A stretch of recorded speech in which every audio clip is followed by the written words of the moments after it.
So welcome to APM466 or welcome to MAT1856. I am Luis Seco. I'm a professor in the math department. I'm going to be teaching this course. Okay. I like to start this. I've been teaching this course for a long time. I like to start this course with some considerations as to why you are here. See if I get it right. If I get it right, you're in the right course. If I get it wrong, maybe you're in the wrong course. You may be looking for a job in 2025. Who's in that category? Can you raise your hand? Good, then you are in the right course as far as that is concerned. Who will be applying to graduate studies in 2025? Okay, then who will be looking for a job in 2026? Okay, very good. Who's curious about mathematics and finance? Just curious, okay, all right. Anybody who's not in this category? No. So no one is doing their PhD in mathematical finance at this time or things like that, right? This course is not meant for that. This course is meant for people who are more or less in your situation. You're going to be leaving the university, getting into the world of finance, the corporate world of finance, and what I want to do is I want to help you. I want to basically tell you what I think you need to know so you can be successful there. I've been teaching this course for a long time, since 2001.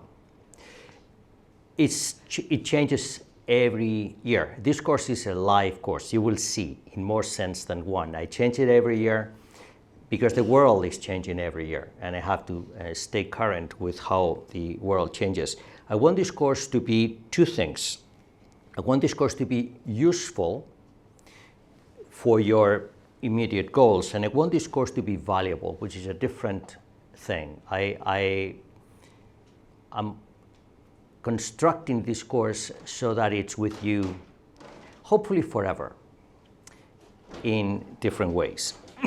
And the selection I've done of these topics is very unusual for a university course. I've been teaching in universities for a long time, and this is the most unusual course that I teach in universities. You should know I do a lot of teaching for people in companies, in the financial sector in particular. This course is more similar to the teaching I do there than the teaching I've been doing in universities up until recently. Now, I teach in many universities around the world, and now I teach always like this. I don't teach traditional academic courses anywhere. I tend to favor breadth to depth. I think that's more valuable these days. I think it's going to be a constant in the 21st century where breadth is more important than depth. Those of you who are looking for depth, well, first of all, I think you would be in the wrong course, but also given what your objectives are, if you're looking for depth, then my advice is put that as a lower priority. Breadth is more important these days. And I'm aiming to help. This is why this course exists. I mean, you may know some things about me. I'll tell you some things about me, but I've been helping students is something that I've been doing for a long time in different ways. Here's the only public review I could find of this course is this one here, which has some interesting characteristics to it that I like to mention. That it says, this one, it didn't explain a lot of the concepts very well. And that's on purpose. Okay, so if you're looking for a course that explains all the concepts very well and gives you theorems and proofs and this and that, this is not the course for you. Every lecture, every 3 hours is a mini course. Every 3 hours that I will be teaching here corresponds to a full 35-hour course elsewhere. Okay? So, and why do I do that? Do I do that to put strain in your lives or things like that? No. I do that because if what you're aiming for is what we discussed in the previous slide, that's the way to go. So some things about me. I created Risk Lab in 1996. This was a very novel initiative that I created. It was done between the university. It was essentially a business agreement between the University of Toronto, where I work, and a software company called Algorithmics that no longer exists. It was bought by lots of companies. It was a very, very successful Canadian company. And in 1996, we did something very unique. We did a business agreement between a company and the university to create what became essentially a training lab. And this continues to exist. Some of you are involved in that, and some of you want to be involved in that. And this has been active for a long time. We've done lots of good things there. One of the things that I claim was a consequence of the Risk Lab is the Masters in Mathematical Finance, which was created in 1998. I am the director of it. That's just a coincidence. Okay, but this was one of the first steps that not the first, but one of the first steps that the University of Toronto did in creating a professional training program for students. So a lot of, what we do at MMF, as you may know, is a professional training program. We train students so they can be successful in the industry, and we do that in 12 months, actually 11 months, very quickly. There's no time to lose, that's why. And this has been a nice complement to what the Risk Lab was. The Risk Lab actually received the Synergy Award of the Canadian government in 2007 or 8, because of the novelty of what we did, and it was very good. One of the things that Risk Lab did, which is very relevant for this course, is it created a spin-off company called Sigma Analysis and Management, a company that was created in 1999, and it was done to commercialize some of the results that were done at the Risk Lab at the time. The company closed during COVID, 2022. I was very sad when that happened, but now I'm quite happy because I discovered some new things. I was the CEO of this company for a long time. This was an investment company. And I have to tell you, this is the company through which I've learned most of the things I'll be telling you about. When you are an academic and you have the privilege of being in the financial sector every day, managing about $1 billion, every day, you learn a lot of things. You learn a lot of things in academia, you learn a lot of things in industry, and when you have, like I have, the privilege of being in both places every day, every minute of the day, this is fantastic.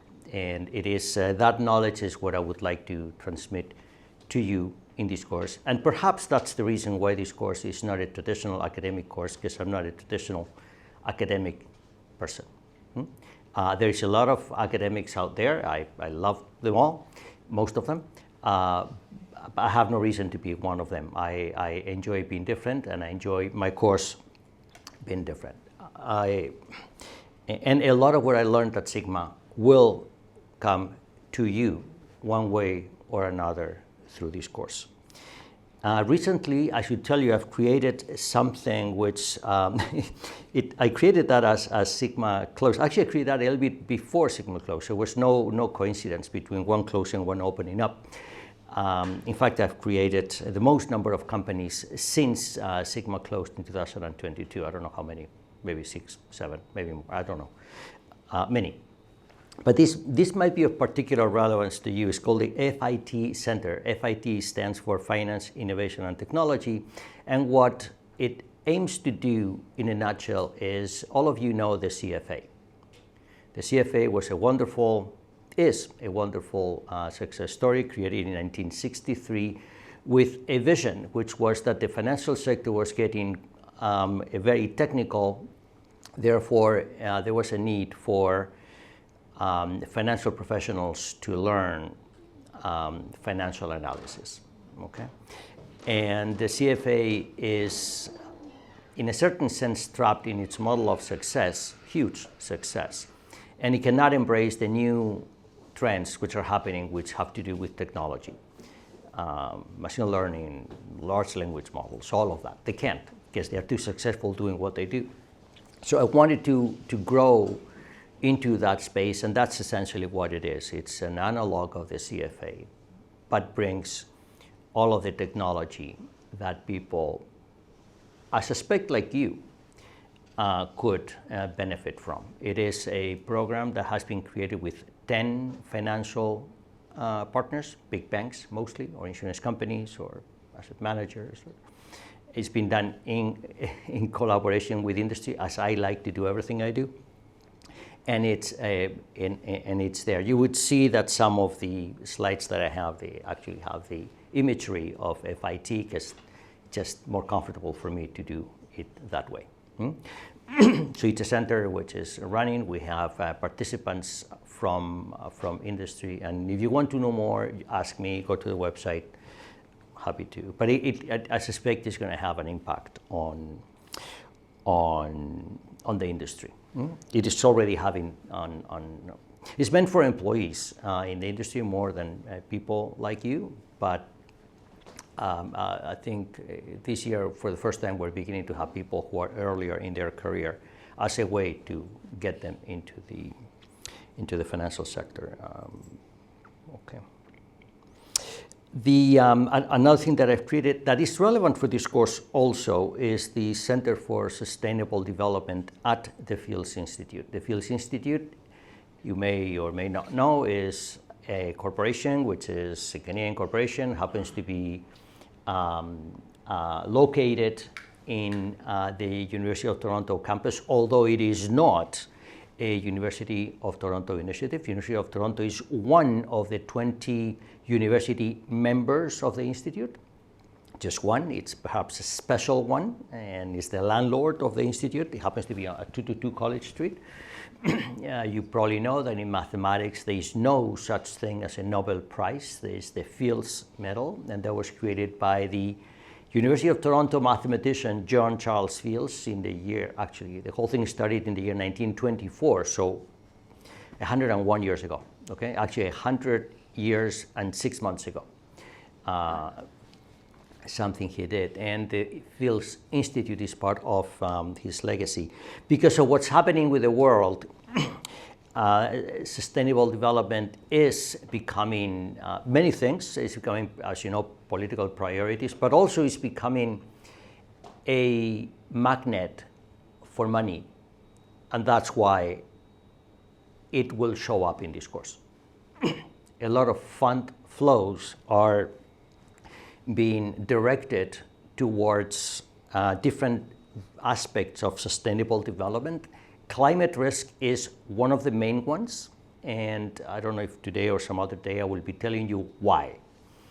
And because of that, it will show up in this course. This course is whenever mathematics has relevance in anything that's happening in the financial sector, I would like that to be in the course. I only have 36 hours to do that, not a lot, but maybe 30 minutes or so will be devoted to that. If you want to know more, there's many things that you can do. I will show you in a minute. I have a very active YouTube channel where I try to put all of my courses. My course on climate risk is there. You can watch it if you have the time. But this is something which is very, very important. Money is being directed towards this type of discussions. Now, I've been talking for about 20 minutes, and what I would like you to do now is hear someone else say something different. This is a video I want you to listen to. It's 15 minutes. I'm very big on video, especially the good ones. It is I'm only interested in about half of what he says, but this is a great person. His name is Benjamin Zander. He's the conductor of the Boston Philharmonic and the Youth Orchestra in Boston. And he has become very well known in his courses on communications. And he has an attitude. I mean, he's a conductor. His job is to show up on stage and raise his hand, and then music happens. That's a lot of magic. And he has interesting things to say. And he has a video where he talks about students. And I want you to listen to this video because it'll be a good framework for what I want to tell you next, which is how I think you want to approach this course. Okay? So.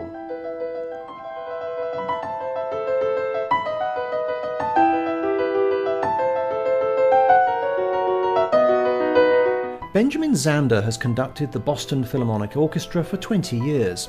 He is also artistic director of the music program at Walnut Hill, a high school for the performing arts in Boston. As a writer, he co-authored The Art of Possibility, Transforming Professional and Personal Life. He talked to head teachers at a conference organised by the National College of School Leadership. I'm a teacher like you.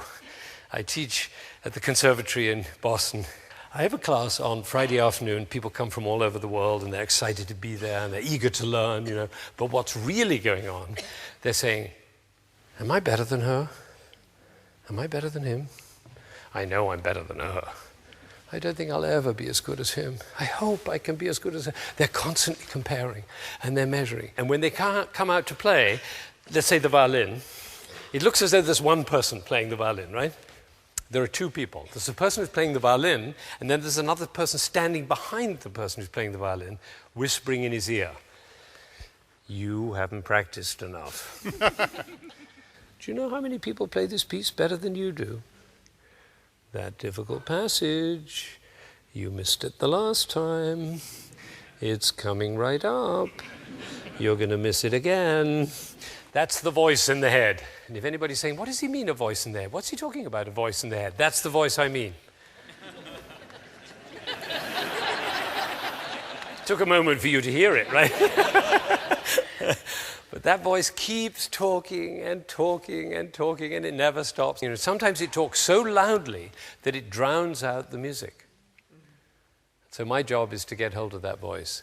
And this is how it works. I do it each year.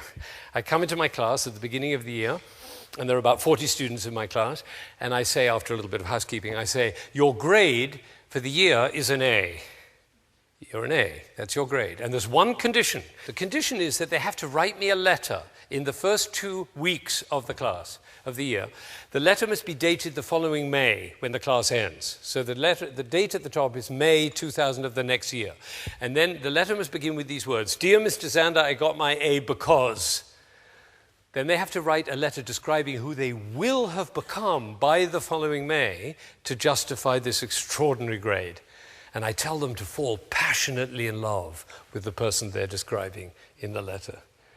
And they do. They write about who they would be, who they could be, who they see themselves as if only that damn voice would stop telling them they can't do it. When I come into class, the person I teach is the person that they have described in their letter. You see, I only take A students. Now, there are a few people looking very concerned and saying, how does he do that? Well, the answer is very simple. You can give an A to anybody. You can give an A to a waitress in a restaurant, to a taxi driver. You can give an A to the other drivers when you're driving in traffic. You can give an A to your mother-in-law. You can give an A to your boss. You can give an A to anybody. What happens when you give an A is that the relationship is transformed. This is hard for teachers. I know this is very, very hard. I addressed a group of teachers earlier this year, and one of them came up to me afterwards and said, I like this giving an A. It's sweet, he said. But he said, but it doesn't make, you don't know the students. You don't know them. You don't know their work. So I imagine as the year progresses and you find out that some of them are quite mediocre, I imagine you modify the grade, right? I said, no. And then I tell them about this young girl I met. She's about 15. I said, what's your name? She said, Joy. I said, I beg your pardon? She said, Joy. Now, should her parents modify her name? No, because we don't give children a name as an expectation to live up to. We give children a name as a possibility to live into. The person who understood this perfectly was Michelangelo, and I'm sure you've heard this beautiful thing, but it bears repeating. Somebody asked Michelangelo about sculpting, and he said, oh, sculpting is easy, because you have a piece of marble. Inside the piece of marble is a beautiful statue. All you need is a hammer and a chisel just to get rid of all the stone that's in the way. And then That's actually a theory of education. It's, of course, not the one we use. The one we use, we're up here, the students are down here, and they try to get up and they do their homework and they work hard and they study and they work as hard as they can, and this is as far as they get. This is the gap between their achievement and our standards. And of course, they're very manipulative because they know what we want to hear so they can get up a little higher. Michelangelo's model is totally different. It's eye to eye. We each have a hammer and a chisel, and we're working to get rid of all that stone that's in the way of that beautiful statue. It's a totally different world. It came home to me very powerfully one day. This was the first year I'd ever done this with the A, and I was really excited about it. I came into class, and I said to all the class were there, and I said, what does it feel like to get an A in the first class of the year? I mean, you haven't done anything, you get an A. What does that feel like? To my amazement, one of the Asian students put up his hand like that. Forgive me for my attempt at his accent. He said, in Taiwan, he said, I was number 68 out of 70 students. I come to Boston, Mr. Zander says I'm an A. It's very confusing, he said. I am number 68 out of 70. Mr. Zander says I'm an A, but I am number 68. I worked 3 weeks, very confused. Then one day I discover much happier A than number 68. I decide I'm an A. I call that cosmic laughter. That's not head teacher's laughter, that's cosmic laughter. Because what you're laughing at is the realization, of course, that the A is invented, the 68 is invented. We might as well invent something that lights up our life and the life of the people around us. I don't know if you know this, but in America, in our music schools, we have about half our students from Asia.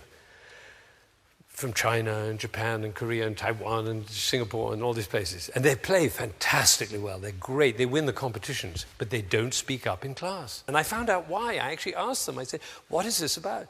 And they explained to me. They said, Mr. Zander, you have to understand, in Asia, it's very important to be right. The teacher is always right. And the students try to be right. And as one of these young ladies said, the best way to be right is not to say anything, then you won't be wrong. Now, I believe the exact opposite, which is you cannot learn anything unless you make a mistake. So I tell my students, when you make a mistake, celebrate. And the way to celebrate is like this. How fascinating. It's actually quite difficult. Try it out on the golf course next time you're out. You know why it's difficult is because when we make a mistake, we tend to pull down. The body pulls down. Notice the next time you make a mistake, the body pulls down. Now, instead, when it pulls down, you go, how fascinating. It's like this. It's difficult to do, you know. We had a conference of leaders of the music world, you know, heads of orchestras and schools and opera houses and so on. And we had a 3-day conference. And there was a lot of what I call downward spiral speaking.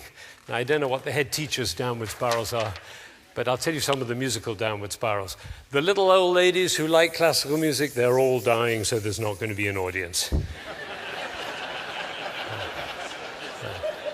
The children don't learn instruments anymore. All they do is watch MTV, so they're not going to grow up liking classical music. Right? And the National Endowment of the Arts is not supporting, and the foundations aren't supporting the arts the way they used to, so we're going to run out of funds. By the end of the second day, people were walking around the corridor in the hotel like this.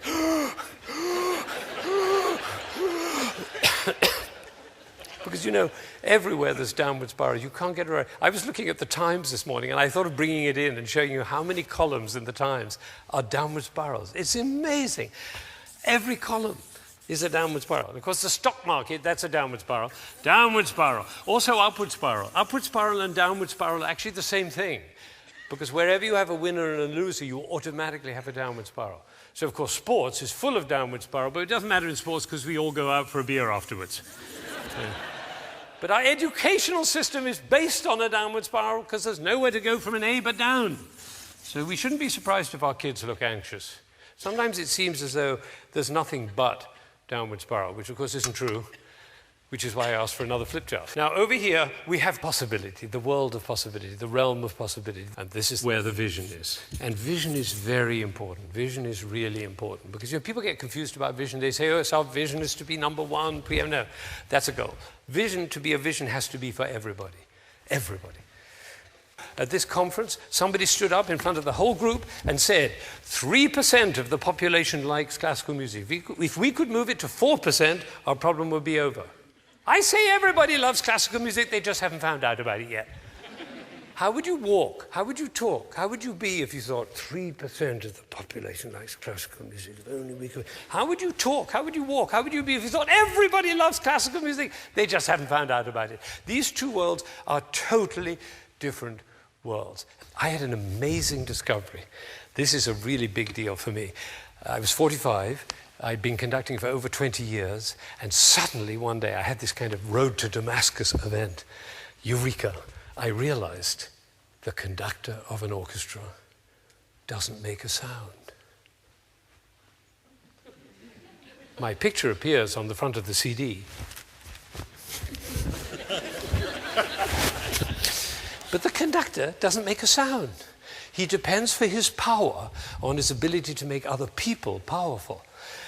And when that happened, it changed everything. People in my orchestra said, "What happened to you, Ben? What happened?" That was what happened. I realized my job was to awaken possibility in other people. Of course, I wanted to know whether I was doing that. And you know how you find out? You look at their eyes. If their eyes are shining, you know you're doing it. You could light up a village with this guy's eyes. If the eyes are shining, you know you're doing it. If the eyes are not shining, you get to ask a question. Who am I being that my player's eyes are not shining? We can do that with our children too. Who am I being that my children's eyes are not shining? Now over here, we have goals. Have you noticed how goals tend to be rather grim? We have a goal. It's a rather grim pursuit. We have to make the goal. Now over here, you can have a goal as part of the vision. By all means, you have a goal, and if you make the goal, great, and if you don't, how fascinating! Because you know, we all know why we have goals. Why do we have goals? To make our eyes shine, that's all. That's the reason we have a goal. So if the goal posts are too close together, you can't score. If they're too far apart, it's too easy. So if it's not working, the eyes aren't shining, move the goalposts. You know, that's the thing. Now, over here you have the words you should, you ought, you need, and you must. Try those out on your children and see if their eyes shine. Over here we have things like, how about, what if, what are we looking for? What's next? Over here you see totally different language, totally different. Now over here you have blame and fault and threat. And over here, requests and apologies, totally different. This is where we put people down and also put people up. Over here, everybody gets an A. It's a totally different world. Now the leader, the new leader, is the one who first of all can distinguish the downward spiral and then has the power to take people from there over here to radiating possibility, and anybody can do it. Anybody, an 8-year-old child can do it. Anybody can do it. There's a key. There's a key to the kingdom of possibility. I'm going to give you the key to the kingdom of possibility right now. Okay, so this is the story. It always comes in a story. Okay, the story is this. 2 prime ministers were sitting in a room, and they had a conversation about affairs of state, you know, the way prime ministers do. And suddenly the door bursts open, and a man comes in a state of apoplectic upset. He's just like this and making so much noise and racket and carries on. Of course, they stop their conversation. And the resident prime minister says, "Peter, please remember rule number 6. Immediately, Peter's restored to complete calm. He bows, he apologizes, and he walks out of the room. They go back to their conversation. 20 minutes later, the door bursts open again. A woman comes in. She's hysterical, and her hair is flying, and she's mascara's running. Everything is a mess. And shouting again and again. The prime minister says, "Maria, please remember rule number 6. Immediately, she bows, she apologizes, she walks out of the room. And then 20 minutes later, it happens for the third time. The third time, the visiting prime minister says, "My dear colleague," he says, "this is astonishing." He said, "I don't believe it. 3 people have come into this room out of control. And you just say rule number 6. Would you be willing to share what this rule number 6 is?" He said, "Oh, it's rule number 6. Very simple. Don't take yourself so goddamn seriously." He says, "Oh, that's a wonderful rule. What, may I ask, are the other rules?" There aren't any. Cosmic laughter. Pretty tentative, I must say. Now, it comes down to 3 things. 3 things. 1, it's all invented. You've got to get that. It's all invented. 2, standing in possibility. And 3, rule number 6. That's it. Simple.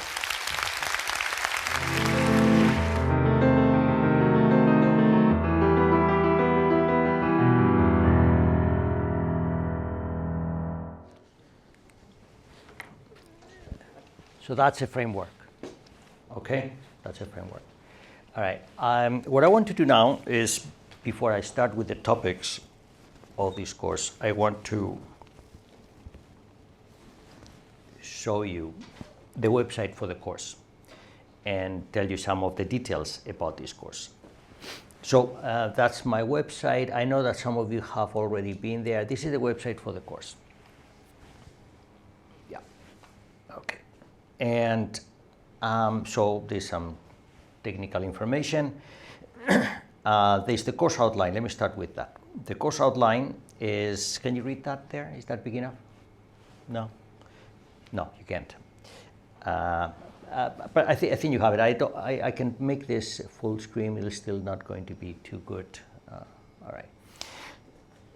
So the only interesting thing here is what we're going to be talking about. And today I'm going to start with the concepts of fixed income. I'm going to talk about interest rates. That's all I will do today. I will talk about the financial markets and this and that, but we're going to come down to the only real development we're doing today is to talk about interest rates. And the reason is they say something very simple, and I need you to understand, by the end of today, I want you to understand that everybody needs money. And that has implications, and that's why finance exists. I don't want you to think that the financial market is some sort of a game. Well, everything in life is a game, so but financial market exists for a reason, and that's all I want you to understand. I am assuming that many of you come from mathematics or disciplines where you have not been dealing with economics all the time. So I want you to have that understanding, and that's all I'm doing today. Next week, what I will do is I will develop the mathematics we need to understand all of that. There's going to be very little math. There's going to be only one piece of math today. We're going to take a logarithm. That's it. A lot of the math will happen next week, where we will learn how we can model things, which by next week will become quite interesting. Not sophisticated, not complicated, but that's what we will do next week. And next week we'll do something very interesting, which is using some of that math that we'll develop. We'll begin to understand market dynamics. We'll understand how to look at financial markets and understand what's happening. And that we will do next week. Now, all of that, week 1 and week 2, have a mirror image of themselves in assignment number 1 that you will be starting today. Okay? I'll tell you about assignment number 1 later, but everything I will be doing here, you are going to have to do a mirror image of that in that assignment. Assignment number 1 is the most important thing I think you're going to do in this course. So, and that will happen more or less simultaneously. Assignment number 1 will be due on February 3rd, but you could actually end it. And I recommend that you end it by the end of next week, except for one thing. At some point you have to think. That thinking could take an extra week. That's why I will give you the due date for February 3rd. But the actual thing that you will have to deliver to me, you can finish that by the end of next week. The thinking that you will do and what you will learn is not something that you can, I don't need a CAT scan of your brain as a submission. These are things that you will learn. You will learn how financial markets work at the end of assignment 1. Then I will get into pricing theory. I'm going to spend 3 weeks, maybe 4, talking about pricing theory. There we're going to learn how finance works. We're going to price derivatives. We're also going to do the Black-Scholes theory, which implies that we have to learn a little bit of stochastic calculus. And this is something which I will do very fast. Very, very fast. It's the thing that got that reviewer upset about my course. I'm not changing that a bit. I will do stochastic calculus in about an hour. Okay? If you want to know more, there's lots of books. It'll take you months to read. And there's lots of courses that go for months and months and months, and you can take those if you're interested in knowing more. But I will do everything that I think you need to know in 1 hour. And that will put us essentially in reading week. That will put us in a very good situation to start to talk about the financial industry in a non-mathematical way, but still using a lot of mathematics here, there, and everywhere. And then I'll talk about risk management, where I will spend 3 weeks. 1 week talking about risk management as it is, and 2 weeks talking about credit risk management, because credit risk management today is the only risk management that makes money. Risk management, as we will see, is a reactionary activity. It's something that financial institutions do to avoid trouble. But there's one aspect, there's one type of trading where they make money. Credit risk is a revenue generator as opposed to overhead, which is a lot of the other risk management activities. Because of that, there are more jobs in credit than in other risk management activities. But I suspect most of you, if you go into the financial industry, you're going to end up in a job which is very close to risk management. It still is the area that hires a lot of people. That's why I need you to know. Not all of it, I don't have time to show you all of it, but enough so you can have a map. We will spend 1 week on the overhead and 2 weeks on the revenue generating activities of risk management. And then I'll move into investing. I'm going to spend 2 weeks talking about investing. First, I will talk about, I don't know why I wrote there, portfolio theory. Yeah, okay, so we'll talk about the basic investing, and then I will talk about hedge funds. I want to spend 1 day telling you how hedge funds trade. Not because you're going to be working in a hedge fund. There are very few jobs in hedge funds. By the way, most of the investing I have done in my life was in hedge funds, so I know them very well. But the reason is that with hedge funds, you're going to get to see the most advanced, the most active investment considerations, and they will be very useful to you, because although you will probably not work in a hedge fund, you will be working with a hedge fund somewhere. They may be your competitor, they may be your client, very likely. They will be your service provider. They would be, they are, and I want you to understand how they do things. Okay. And then the last class, I will do something entirely different. I have to say it's probably my most successful lecture in this course, and that's a course on communication skills. Because everything that I'll teach you here, if you don't have that class number 12, believe me, not useful. And that will be the course. That will be the end of the course. There's 2 assignments, one which you start today, and one that you will do after my communications course. You need actually my communications lecture to finish that assignment. 2 assignments. There's going to be 10 quizzes, which will be, the first one will be published today, and there will be not 1 per week. I have 2 weeks where I don't have a quiz due, but roughly at a rate of 1 per week.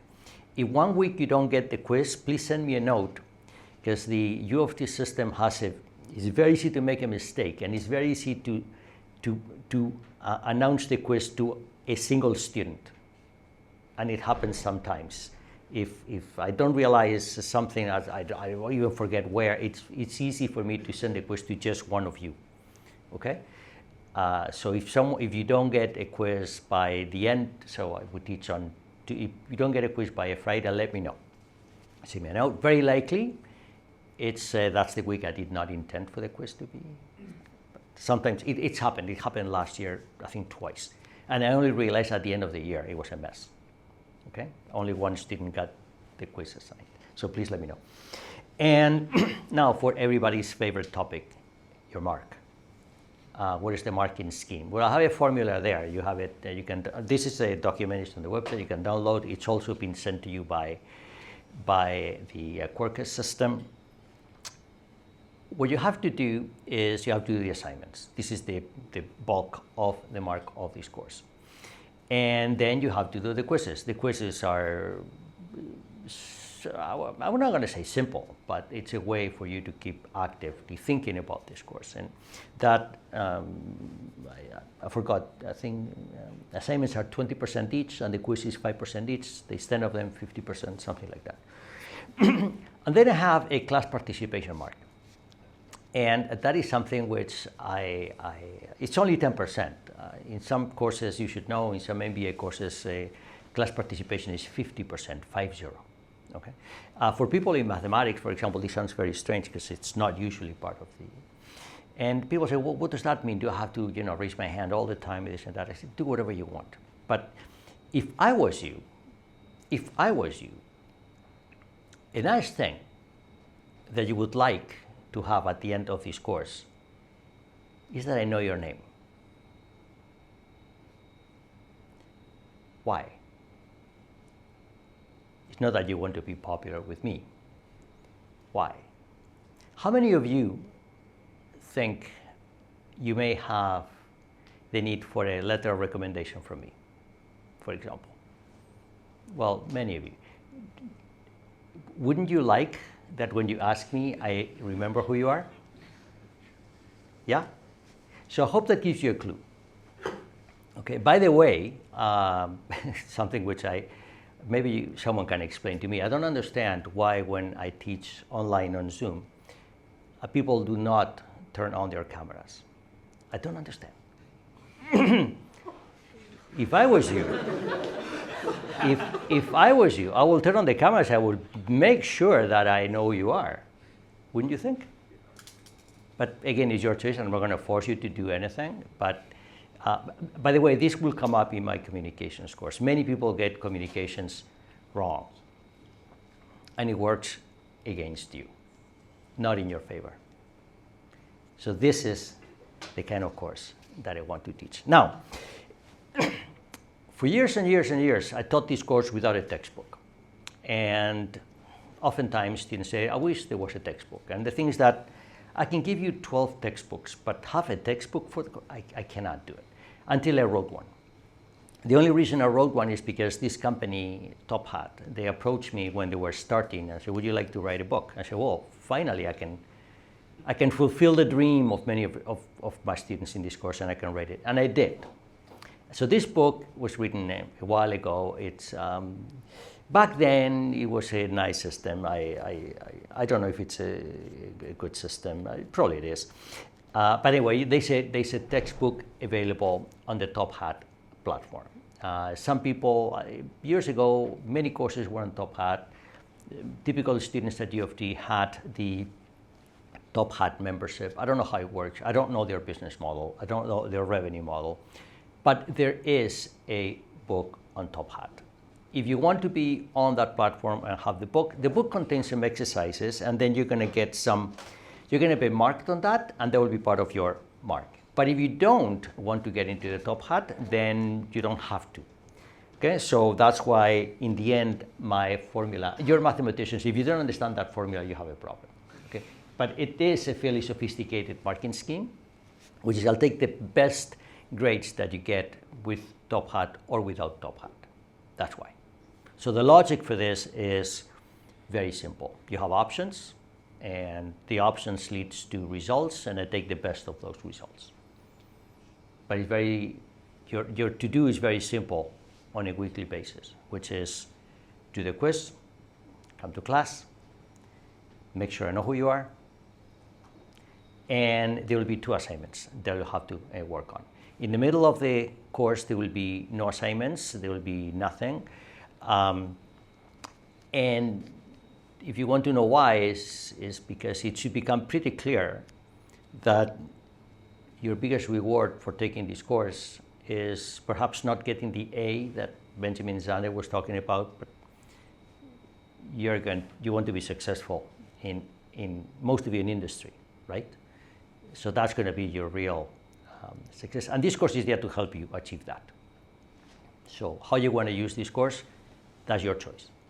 Okay? But I'm here, and this course is here to help you. And for that reason is why I have this website. The website contains, some basic things. And then I have what I call the reading room. Sometimes this is protected behind a password wall. Sometimes it's open. I am not very comfortable for robots accessing my material. And it's not that I don't want them to learn. No. I love teaching robots. I love it. Okay. The reason is not this course, but I have some other courses where I mention the names of famous people. I have a family office course, for example, right? So I don't want anybody to quote something that I write on some of those courses. That's why some of these courses are behind a password wall. But if that happens to you, right now I think it's open, but if that happens to you, just go to the register section on the website, write your email, your name, and you're in. Okay, that's it. And then you may have to log in. But I changed my mind about this sometimes. So I have some lecture notes. For example, this one you will recognize, it looks like today's. It's actually not today's, it's last year's. And the reason is, I told you, this course is a live course. I like to upload my lectures after I give them, not before. The reason is, the lectures that I'm showing you today are slightly different from the one last year. And sometimes I make mistakes. So when I make mistakes, what I do is I fix them after class and I upload them then. Okay? So, and there's no urgency. I mean, there's nothing, if there's something radically different from what I did last year, I would probably upload them before and after. But I always upload them after, no matter what, especially if there is a mistake. So it's very similar, and you can follow them in class, and you will see that most of the time they almost agree. I do make some changes, but they're not an impediment for you to follow those notes during class, if you want to. I would not do it. This course, I systematically record the course, as you can see, and I systematically put them on YouTube. Sometimes open or listed, sometimes unlisted. Last year, I took a special effort in record the course a little bit better, and I put that in a public fashion, and there's a playlist available, it's right here. You can go there and you can watch any of the classes from last year. I make sure that no one of you is, appears in the video, otherwise I'll have to ask for your permission, blah, blah, blah. I try to do it like that.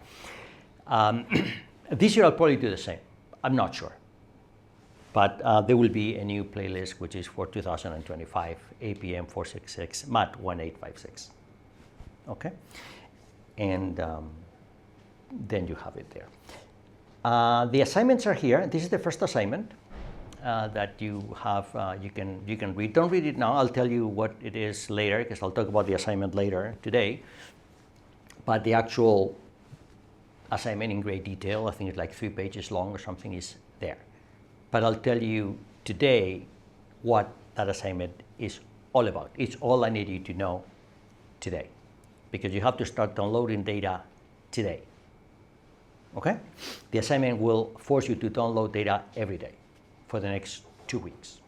And then I created a Piazza space. I have to say I'm not very fond of Piazza. Some of you are.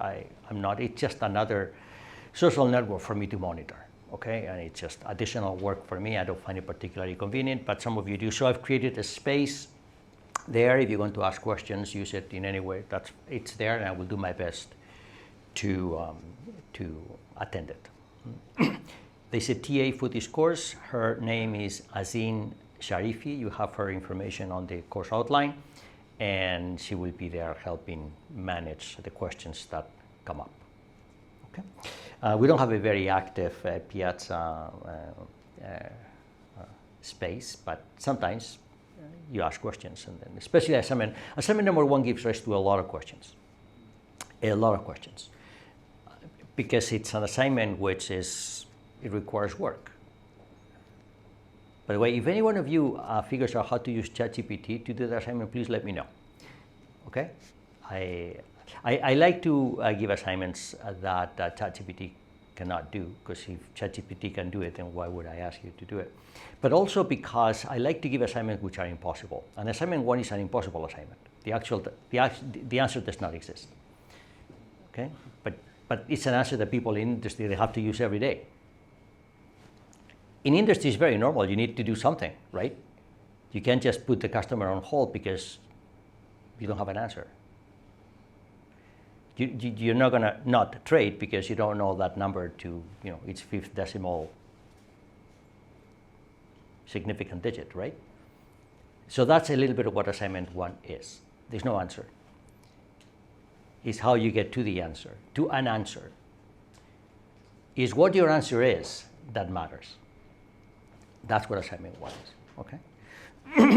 And then I have some videos of other people that I think you may want to listen to. they will become good. By the way, this video we just saw there is there, and I have more. Then I have some papers that may be useful as the course progresses. I told you this course is very vast. There's only a textbook which I wrote a while ago. Some of the more technical aspects are not there on purpose, but you can find them here. And then I have a lot of books, most of which have, you can actually read on the U of T library online. So I have the link there. Just click there and you can read the book. Okay, and these are books that correspond to real courses, not like this one. Okay, this course is like a real course, but only 3 hours long. These are and then if any one of you is interested in any of the topics we cover here, one of these books will give you everything you need to know about that. They are properly written books, not like what I do in this course, which is like a summary. Yes? Okay. By the way, the summary is what matters when you go for a job interview. All right, so I think that's it about this, the technical aspects of this course. Are there any questions or any, before I get in with the actual topics? Yes? Could you talk about the office hour? Okay, so office hours, what we typically do, we used to have physical office hours before COVID, now we don't. What we do is the TA has 1 hour a week where, I forgot, say Thursdays at 3 p.m., I don't know. And then if there will be a Zoom session open and you can show up there and you can ask questions. Those we do online. But sometimes you have a specific needs or specific questions, or you want to meet with me for another reason. You are thinking of applying to a job in JP Morgan and you want my advice. If that's the case, just reach out to me and make an appointment. Okay? But we don't have the typical office hours where I'm waiting for no one to show up. Okay? And then when you actually want to talk to me, I say, well, that's not the office hours. So you just want to reach out to me and we do that. I have to say, I've been doing this for a long time. I would get an average of about 1 request per week. We find the time that works, and then we get together. Okay. My office is 700 University Avenue. It's all on my website. It's the Hydro Building. It's right on Queen's Park, 17th floor. Room 17086. It's all on my website. Okay. Don't just go there hoping to find me there, because I usually have things to do here, there, and everywhere. Okay, I move around a lot. I have meetings. I spend most of my time elsewhere. Okay, it may matter. I do travel a lot. A lot. Okay, a lot. This year it seems that I'm going to be here for most of my classes. There's one course I'm going to miss. It's in the outline. The class on February 3rd will be online, because that day I will be in Germany, and I'll lecture online, okay? But if I have to go somewhere, then I'm not shy. I do what I have to do, and then I lecture online, okay? But right now I'm scheduled to teach only one class online for this course. The rest I will actually think I will be here every Monday. But I travel the rest of the days of the week somewhere. So if you want to talk to me, send me an email. Be patient. It takes me time to go through emails, sometimes 24 hours. My cell phone number is listed on my website. You can call me. No one calls me.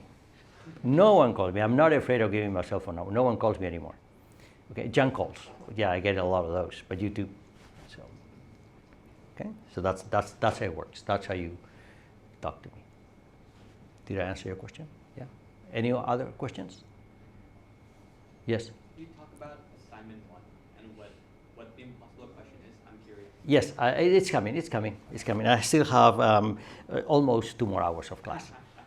That's what I will do. Yeah. More? No? So why don't we take a break now then? Take a 10-minute break, and then we'll resume at 12:20. Okay?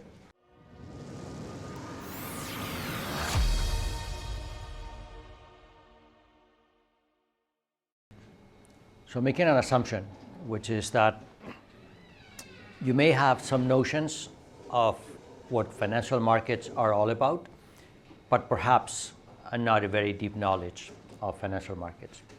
if you do have a deep knowledge of financial markets, this, you can take a nap now. Okay. And the first branch of the financial markets I want to address is banking. Most of you, historically, will get jobs in banks. But I want you to understand what banks are, especially if you're going to have a job there. In every description of the financial sector, I will focus on the income, how they make money. It's always the most important thing, how they make money. What the risks are that they deal with, what could happen to them, and maybe some of the business cases or some of the things that happen that have an impact on the industry.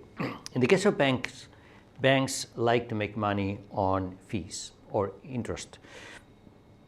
Banks don't really like risk. Banks don't really like to bet on anything. Banks' favorite type of revenue is ATM fees or interact transaction fees or things like that. Okay, if it was up to banks, that's perfect. Well, sometimes they, for a long time they discovered that if you deposit money with a bank, they can lend it to other people. So that's a very good business. They pay you a little bit or nothing for your money, and they charge a lot of it when they lend it to others. Yes? And then someone discovered that they can actually, if you have $1 of deposit, they can lend $2, $10 from only $1 of deposit. They can do that. And that's a way to multiply their revenue. And that's what banks like to do. That's the banking business. So why would any bank hire you to do that? How can you contribute to the revenue of a bank? Well, most of you. Increased risk. Let me address that. Okay, so let's look at the headline cases. Lehman Brothers. You know Lehman Brothers? What happened to Lehman? What was that? What was the, so Lehman, well, it's difficult. This is a very large room. If I ask questions, even if you answer, it's going to be difficult. But Lehman Brothers was a very famous bankruptcy. It was a bankruptcy in 2008. We're going to spend a lot of time in this course talking about 2008 because there were a lot of things that we learned in 2008. Lehman Brothers was one of them. Lehman Brothers was a bank, was essentially a broker, and they went out of business in 2008. And that event was horrific for the financial sector. The main reason, it was horrific for many reasons, but one is because there was another company much more vital to the US economy and perhaps to the world financial sector, which was AIG, the American Insurance Group. AIG had issued insurance policies against the bankruptcy of Lehman Brothers. So the bankruptcy of Lehman Brothers, as bad as it was not as bad as the fact that it was hurting a single institution called AIG. So, and AIG is an insurance company. It's not a bank. So the failure of the bank had an impact of the bankruptcy of an insurance company that was so vital for, in this case, the US economy, that the US Congress had to go and bail them out somehow. Okay? So that's how the financial system works, and that's where they would hire people like you, so these things are not so these things could be prevented, or perhaps in the case of AIG, they can hire you so that when they sell insurance about things like that to other people, which is their source of revenue, they cannot do that. I haven't talked about insurance yet, but that's how insurance companies make money, selling policies. They cannot decide to not sell any policies because there's risk involved. No, risk is their revenue, insurance companies, but not banks. Banks like to charge ATM fees, broker fees, interest rate fees, things like that. Very safe, very, very safe. But they enter into risk situations. And another thing, and this will become clear in March, there was a drastic historical fact which happened around the year 1991, 1994, which was that banking regulation for the first time had a mathematical formula in it. A mathematical formula, we're going to see it here, not a very complicated one, but the fact that mathematics was part of regulation, it forced banks to hire mathematicians. So a lot of the reason why many of you would work in a bank is because of a law from 1991 that had a mathematics formula in it.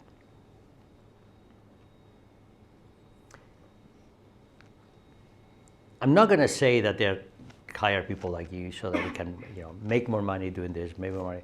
But once that happens, this is a sea change. When a mathematics formula gets into law, you can see that mathematicians will become valuable. Okay, so these are things that we want to understand. Bankers Trust, we'll say something about that in about a month and a half. Insurance companies, what they do is they make money on insurance premium. Okay, they hope nothing bad happens to you, but if something bad happens to you, they agree to compensate you, and for that they charge you money. It's a very different business.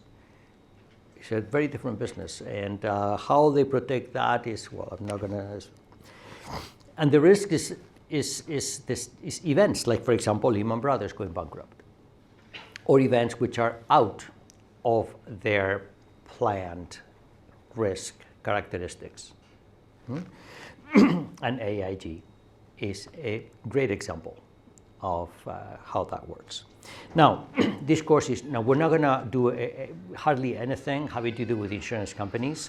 Some of you may come from an actuarial background. You've spent a lot of time on that, and my experience is that not many of you will end up working for an insurance company. So this is not something that is built into this course.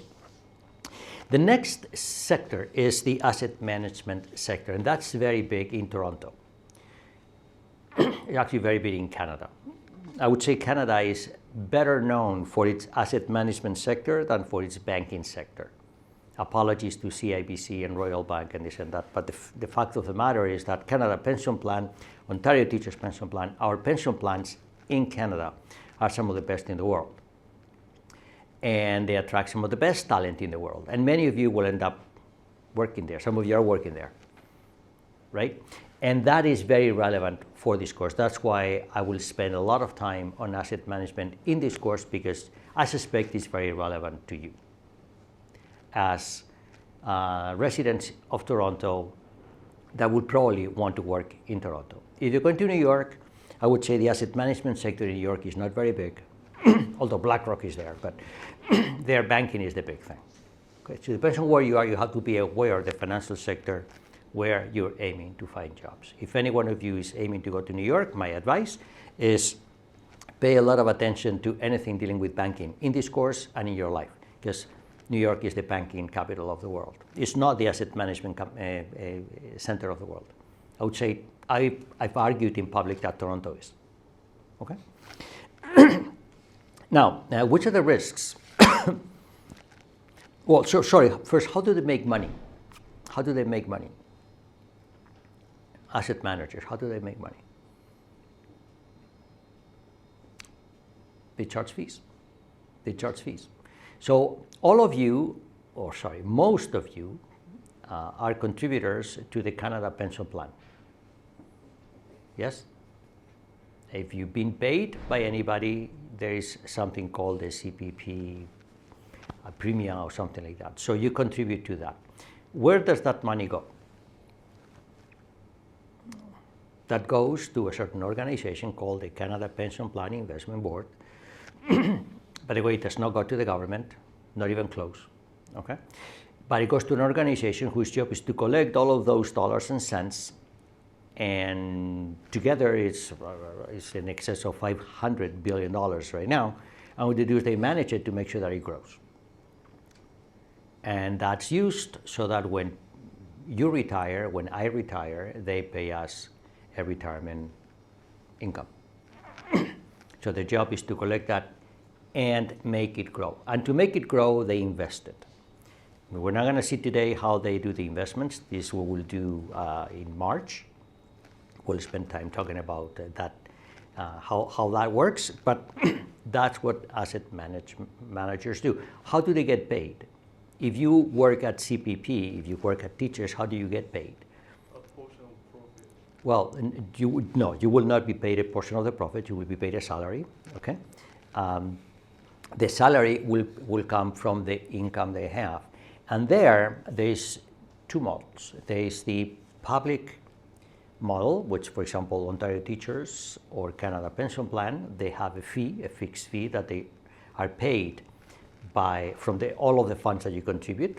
So I'm going to make a guess, which is if you contribute to the Canada Pension Plan $3.15 1 month, I would say maybe 1.5 cents goes into the fee paid to the CPP-IB corporation, not to your fund, to the corporation. We'll see all of this in great detail in about a couple of months. Okay, that's what and from there they pay your salary. Okay. Sometimes in these pension plans they do pay a success fee, like you mentioned, but usually not. If you're at BlackRock is different. BlackRock is a commercial asset manager, and what BlackRock does is people invest in BlackRock funds, and they have a way that no one reads, or so they have a way through a legal document that hardly anybody reads, which is that every time you buy a BlackRock product, they are entitled to taking some money from it. For example, 1%. Some cases, some of the gains, a percentage of that goes to them, and that's how BlackRock, the corporation, makes money. And from there, they decide how they pay their employees. Slightly different system, but that's how the asset management sector works. Very different from banking, very different from the insurance company. And if you're aiming to get a job in a bank or a pension plan, or you don't care, it's very important to understand that they're different and how they work. Headline cases in the case of asset managers is, I like to talk about Bernie Madoff, that we'll mention in this class later. You may not know who this person is, it's okay, I'll explain. What are the risks that they have? What are the risks that they have? Is there a risk that they lose money? No. That's your risk as a pensioner. If they lose money, that's your money, not theirs. Okay? So BlackRock's risk is what? As long as they can keep collecting fees, then they don't have a lot of risks. They have legal risks. You can say, well, if no one likes their products, no one is going to give them money, therefore they will stop collecting revenue. That's true. So they need to have high quality products so they can keep on collecting fees from that. But the big headline risks, there are typically legal risks. Someone is done, for example, has been caught in a case of insider trading, and that's the end of it. Then you have other parts of the financial sector which are very small as it comes to jobs. That's payment systems. There, the income is a percentage of the transaction. So American Express, Visa, Coinbase, these would be examples of companies that would be in the payment system sector. I don't talk anything in this course about that because there are hardly any jobs in this sector at this time. Okay. Maybe in a few years, everything is a cryptocurrency, and as I have predicted, there will be more cryptocurrencies than people, and then my course will change, and all I'll be talking about is payment systems. But right now I don't, because there are very, very few jobs. So, and then you have services. And there, for example, some of you will get jobs there because, for example, KPMG, Deloitte, Pricewaterhouse, the consulting companies, a lot of them, they are in that space. They provide financial services. They collect fees or commissions, and some of you will work there. I would make a guess that the primary investment for you is going to be in the banks, not because it's a very advanced sector, but because they have a lot of employees. So then number two will be asset managers. And there we are in one of the world capitals of asset managers, just that we don't have a lot of employees. Our pension plans are very lean. They don't like to hire a lot of employees, but when they do, they are very good jobs. And number three will be services, KPMG, Pricewaterhouse, Deloitte. I have not included any tech companies here, despite the fact that in my risk lab, I started with a fintech company, perhaps Canada's first fintech company in the year 1996, because I just don't see a lot of jobs there anymore in finance, despite the fact that fintech is a big thing here in Toronto. They tend to hire people more with the technical knowledge than a financial knowledge. So I'm guessing this is going to be the roadmap of where you're going to be. And yes? So I just wonder, like, which one does the market maker belongs to? A market maker, well, that would be banking. Market maker will be banking. Of course, they do is they buy from you, they say, we are a broker. Broker is a banking business. Okay. Okay, now let me give you a bit of the history of financial markets, because they were not invented yesterday. Okay? In fact, you can argue that financial markets started in Hammurabi in 1750 BC. We're talking about 4,000 years ago. This is the first time that it was recognized that you could buy insurance. Before that, actually, at that time, if you say you were a shipper, you had a ship, and you just ship goods from here to there, and then your ship sinks. What happens? Well, you're liable for the merchandise. So you have to pay the owner of the goods and make them whole. And at that time, there was no concept of limited liability. Limited liability was an invention around the year 1700. We're talking about 1750 BC, so more than 3,000 years before the concept of limited liability. So everything you own, including your family, just you have to use to pay the owner of the goods.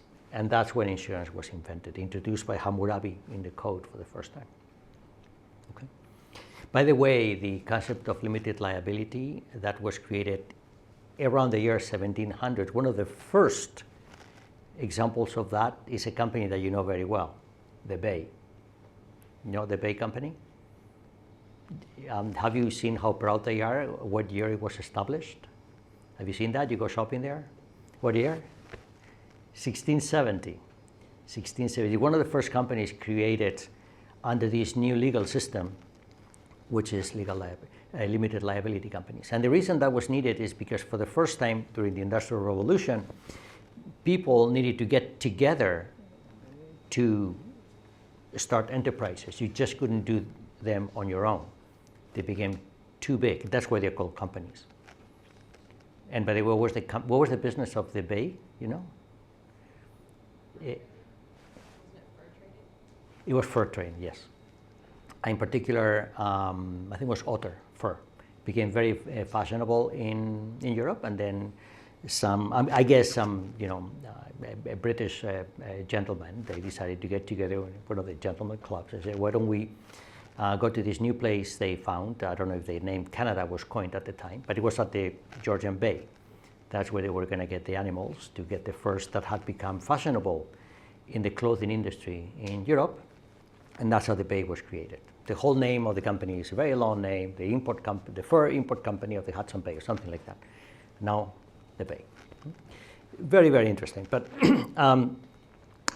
when it comes to things which are more relevant for this course, I'd like to mention the first documented option trade. We're going to talk a lot about options about this course, and the first documented option trade is one that appears in a book by Aristotle and talks about Thales. In English, some people say Thales, who is the mathematician who came with this Nash theorem, if you have two parallel lines and then you cross them with another line, the angles are the same.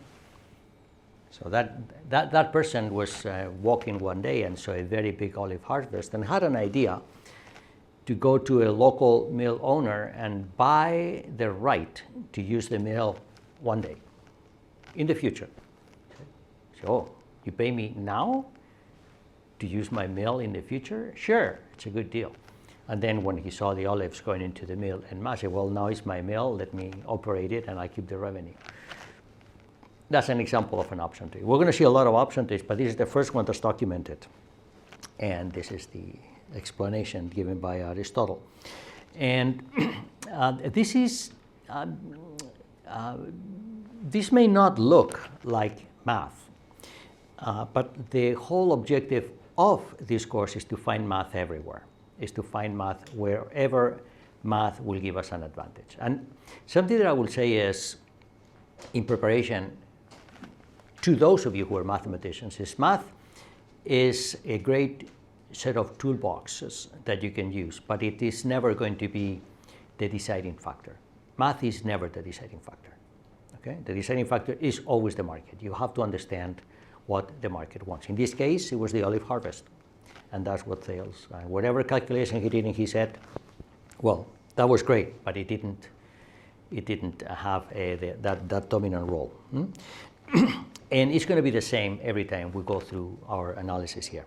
Now, something very important for us is what happened in Osaka in the year 1680 something.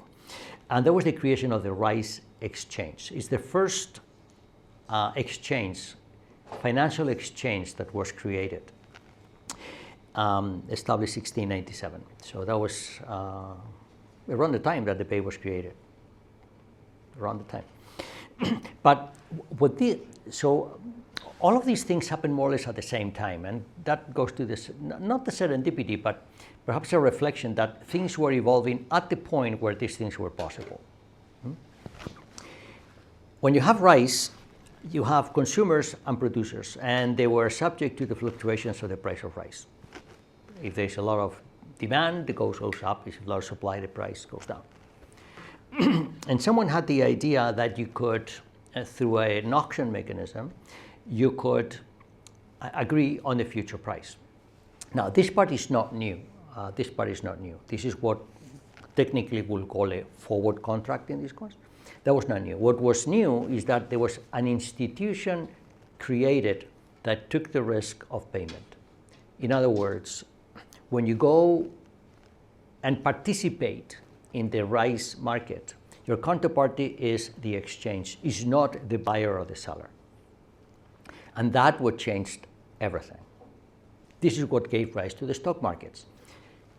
The Bay, in the year 1670, they could have sold shares to other people.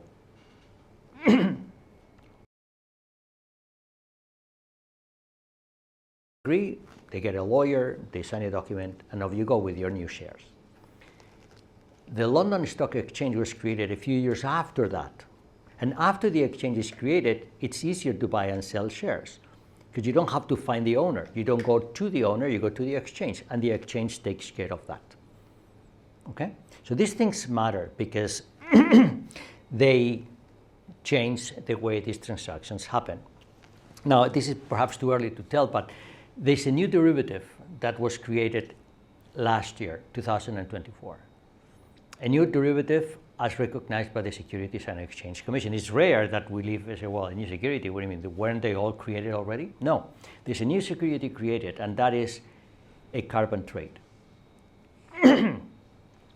And it was, carbon trade they've been traded since Kyoto in 1997. We'll talk about that at some other time, not now. Okay? But the fact that the Securities and Exchange Commission in the United States has declared that they are a derivative, that means that this means that market is going to explode. Because once it's a derivative recognized by the SEC, then everybody can trade it. The Canadian pension plans can trade it too, right? And that's how these things happen. I want you to understand these things. How many of you are here because you've heard that derivative trading is great? Have you heard of derivative trading? Before I talk about it. Yes, you have. Okay, great. So let me tell you something. If you think, derivative trading is great, nothing wrong about that.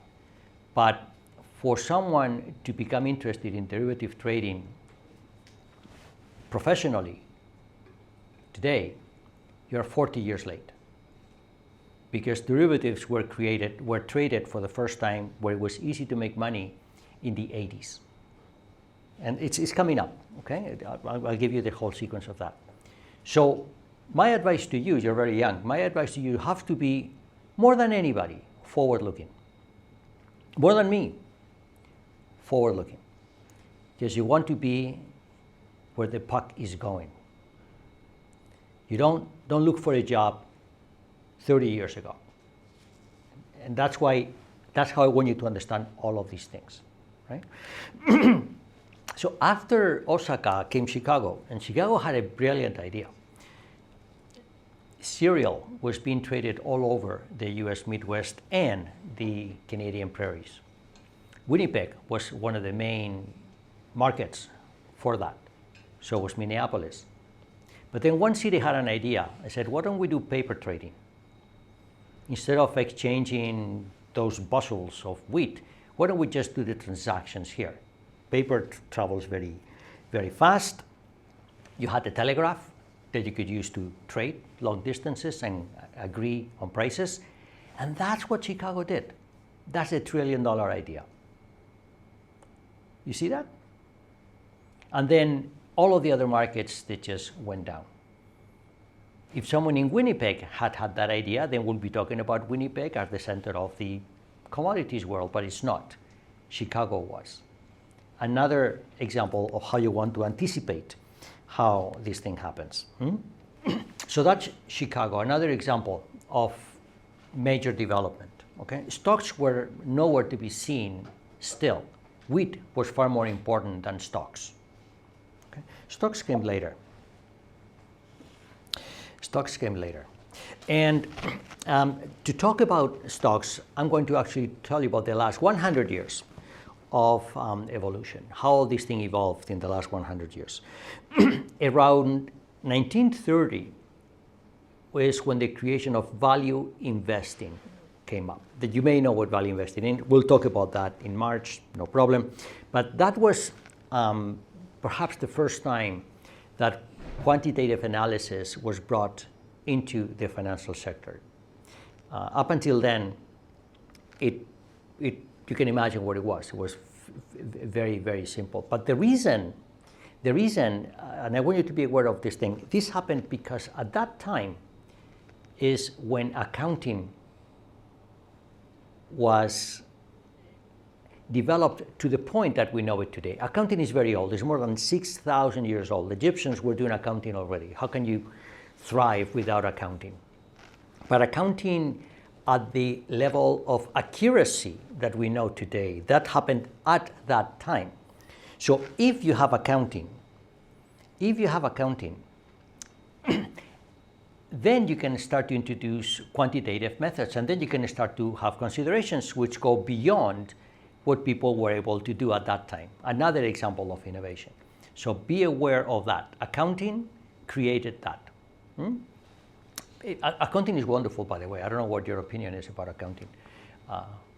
Maybe it's taught wrong. That's a different issue. But accounting is really wonderful. Now, something big happened in 1950, and we'll talk about this also. You know, I'm giving you a preview of what's coming. And Harry Markowitz, who later won the Nobel Prize for economics, he had a concept developed in his head, which is that this accounting thing was good to make analysis of how companies could be successful, but the concept of risk was not developed. So in a certain sense, he introduced that. He was not the first person to introduce the concept of risk. That was done by mathematicians, Bernoulli in particular, but he never applied it to anything. Okay, Bernoulli was a doctor, and he did math in his spare time, and he realized that the standard deviation is an interesting quantity, and by the way, it could help me understand the uncertainty, for example, in financial markets, but that's it. He didn't go beyond that. The one who did was Markowitz, many years later. Now, around the year 2000, when everybody had a computer at their desk, then everybody had their own algorithm, and that was the year of the algorithm. But what's more important to understand is what's happening now. What's happening now is that the data sources are changing. Up until 2020, the data sources were numerical data sources. Accounting was done on balance sheets, on spreadsheets, on numbers. But now what is changing is that the data sources we have are textual databases. Words are replacing numbers. And when I say replacing, it's not that numbers are no longer used, it's that words have far more meaning than numbers now. They have far better implications. With text, you can understand what people are going to buy before they do. With numbers, it's very hard to do that. And the best example I have for that is GameStop. If you want to understand what happened with GameStop, you have to read Reddit. Bloomberg is late. Understand what I'm saying? That's the reality we're at. And that's where you are going to be looking for jobs.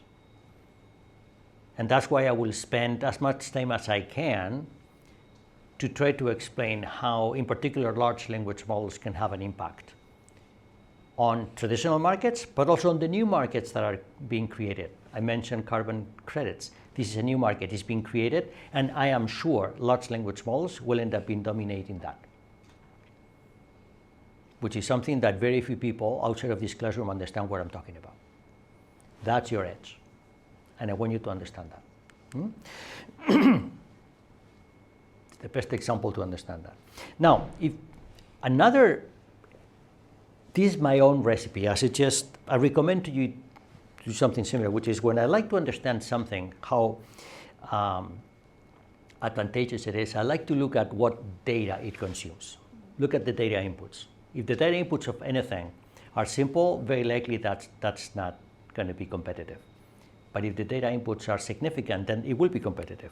So if you look at the consumption of data, see in 1930, what was the consumption of data? There were no computers in 1930. So the data was written on a sheet with pencil and paper. And that was your data consumption. Now, I talk about Markovits and his concept of risk. He got lucky. In fact, very likely someone before him had the same idea, but the idea happened when the idea could not be made practical. The reason Markovits' idea succeeded is because we had computers. Because what's a time series without a computer? Who's going to spend all of their time writing things down on a piece of paper and doing calculations by hand, right? So time series became a big deal because computers were invented in 1950. So how technology is evolving matters. The fact that large language models today work is because we have computers who are powerful enough to make them happen. Yes? So these things are not coincidences. That's how they happened. And everybody had their algorithm in the year 2000. Why? Because everybody had a computer and everybody knew how to do things in Excel. And macros and VBA were invented. And what's happening now? Well, we have large language models. And what's coming after that? Large multimodal models. And they will change things all over again. It's just that we don't have databases for that yet. But when we have databases, for sure we'll have the machines that can actually make them work. Large multimodal models is when your input is not only numbers or text, it's also video, images, sensor signals. Sensors are now the fastest growing. Data producing gadgets, sensors. Once all of that is available for you to make decisions on what to buy and sell and what decisions to make, then it will change everything again. That's where we're at. And that's why everything I will tell you in this course, it has to be looked at from the lens of what's happening today, because this will change everything. Okay. Sadly, I'm not going to, actually no, on purpose, I have very few instances in this course where I will be using a crystal ball. You didn't come here for that, and I'm not particularly good at crystal ball reading. What I will do is I will tell you how things are. I'll make sure you understand everything that has been developed until now, and then I like to spend time reflecting on what's happening today, what impact it's going to have on tomorrow. That's all we can do. No crystal ball, okay? All right. So it's also very important in finance to understand what are called the 100 years of failure, which have shaped the financial markets. In fact, I would say half of your jobs are going to be dictated by failures, things that did not work in the past. And your job is going to be to make sure they don't happen again, or to fix them, or to do something related to a failure more than anything else. Let's go through them. I'm going to ignore everything that happened before the 20th century, because most of the interesting failures that have impact happened now. I'm not going to talk about the bubble of the South China Seas. I'm not going to talk about the tulips in the Netherlands. Those are not interesting.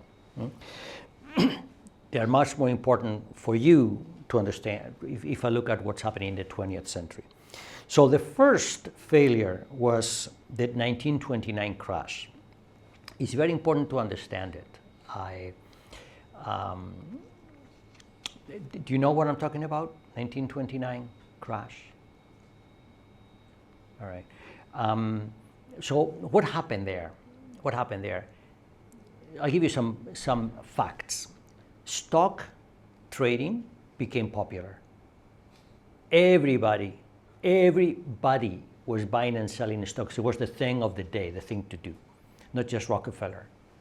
In fact, they say, I don't know if this is true, but they say that Rockefeller got concerned one day when the person shining his boots was asking for stock investment advice. They said, well, that's the time to leave stocks. Another fact is that the amount of money that was being lent to people to buy stocks was more than the money that was in circulation in the United States. That's a bubble, right? And then there were no proper security laws. In particular, insider trading was legal. There's a very famous case. The CEO of the Manhattan Bank sold short shares of his own bank and make $4 million of the time. It's legal. Okay? Well, that's a sign of immaturity. So that happened in 1929. The next period, which is, I think, more interesting than that, is the time around the oil crisis. You probably know essentially not a war, but the tensions between the United States and Iran in the 70s, and that created tremendous tensions in oil markets, which led to extreme market volatility, very high inflation, very high interest rates, things that today would be unthinkable. Okay? We had 6 bank failures per year in the United States at that time. You've lived through 2022, where we had Credit Suisse and Silicon Valley Bank, remember? Well, that was 2. Imagine 6. And imagine that year after year after year. The amount of volatility was tremendous. So if there's volatility, there is risk. And what happened after that? Well, that's where derivatives were created. Derivatives were created as the risk management mechanism to deal with those extreme market conditions. Okay? You see, if you came to learn about derivatives for professional reasons, you're 40 years late. Derivatives were great at the time, and derivatives were fantastic sources of revenue then. What you have to think is, what is playing that role today? And that's what I hope to answer in this course. 1987 is a very important event. It was a nothing event. The stock market crashed 25% in one day. That's the biggest percentage crash. But it lasted a day. The next day it recovered. It didn't have any long-lasting effects except one thing. A Brady Commission was put together to understand what happened there, and what they realized is that it was computers trading with each other that created volatility spikes, and then that led to that extreme event. So the result of that is to say, derivatives? What are derivatives? People did not know.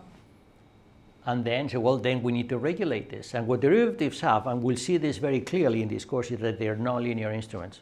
And if they are nonlinear instruments, they require nonlinear thinking. And most human brains are not ready for nonlinear thinking, even today. And that's where banking regulation changed. And banking regulation changed to introduce nonlinear thinking. And this is the one formula I told you, the one mathematics formula that made it into law, which is what opened up the world of mathematics in the banks. Understand? Then we had September 11, followed by the Enron collapse and that mini crisis that led to what? To historically low interest rates, what's called today quantitative easing, that led to the bubble in structured credit that led to the 2008 collapse. And your job in the financial sector is going to be shaped by one of these things, because this is what has shaped, did I say 50% of your jobs? Maybe more. This is what has created that, okay? So we have to lead with that. And to every event, there is a reaction. The action is typically regulation. And most people find regulation very boring.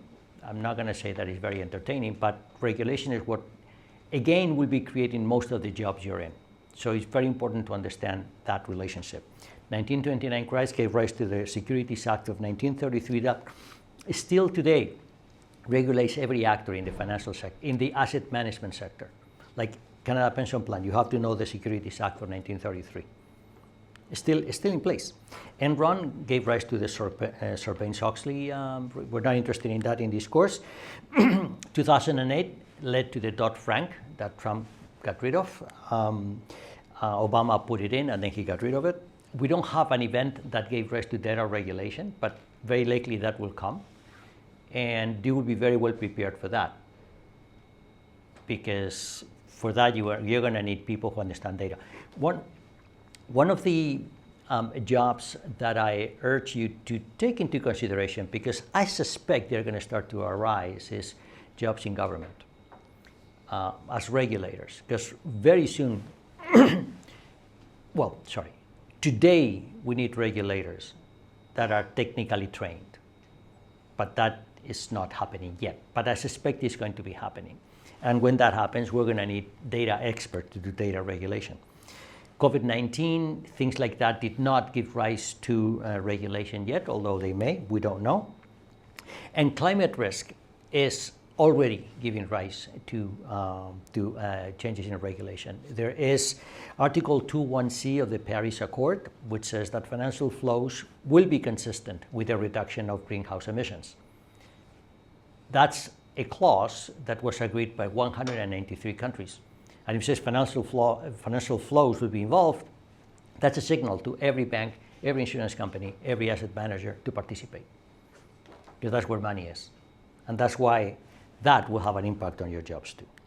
Okay, so I have a bit of a game to play now. Okay, I want you to start thinking like traders. And we're going to play a few games, 2 games.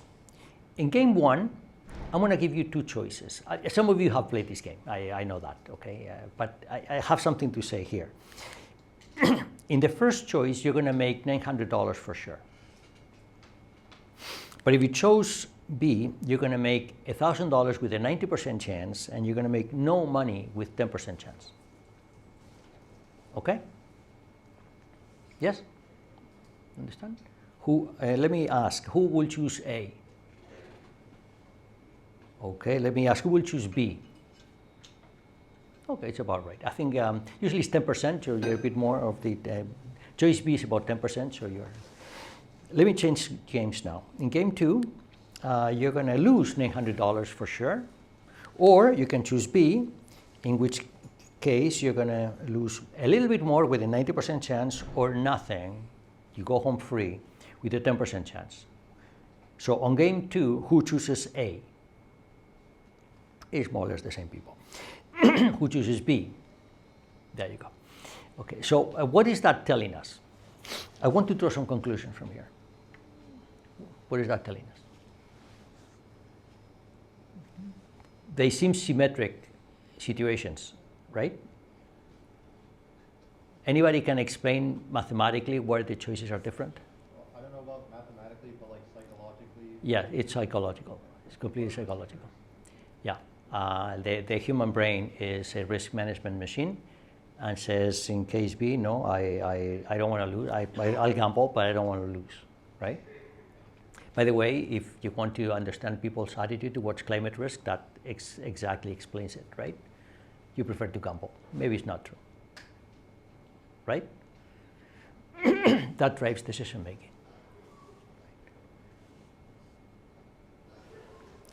The interesting part is if you know that people act like that, you want to be a broker,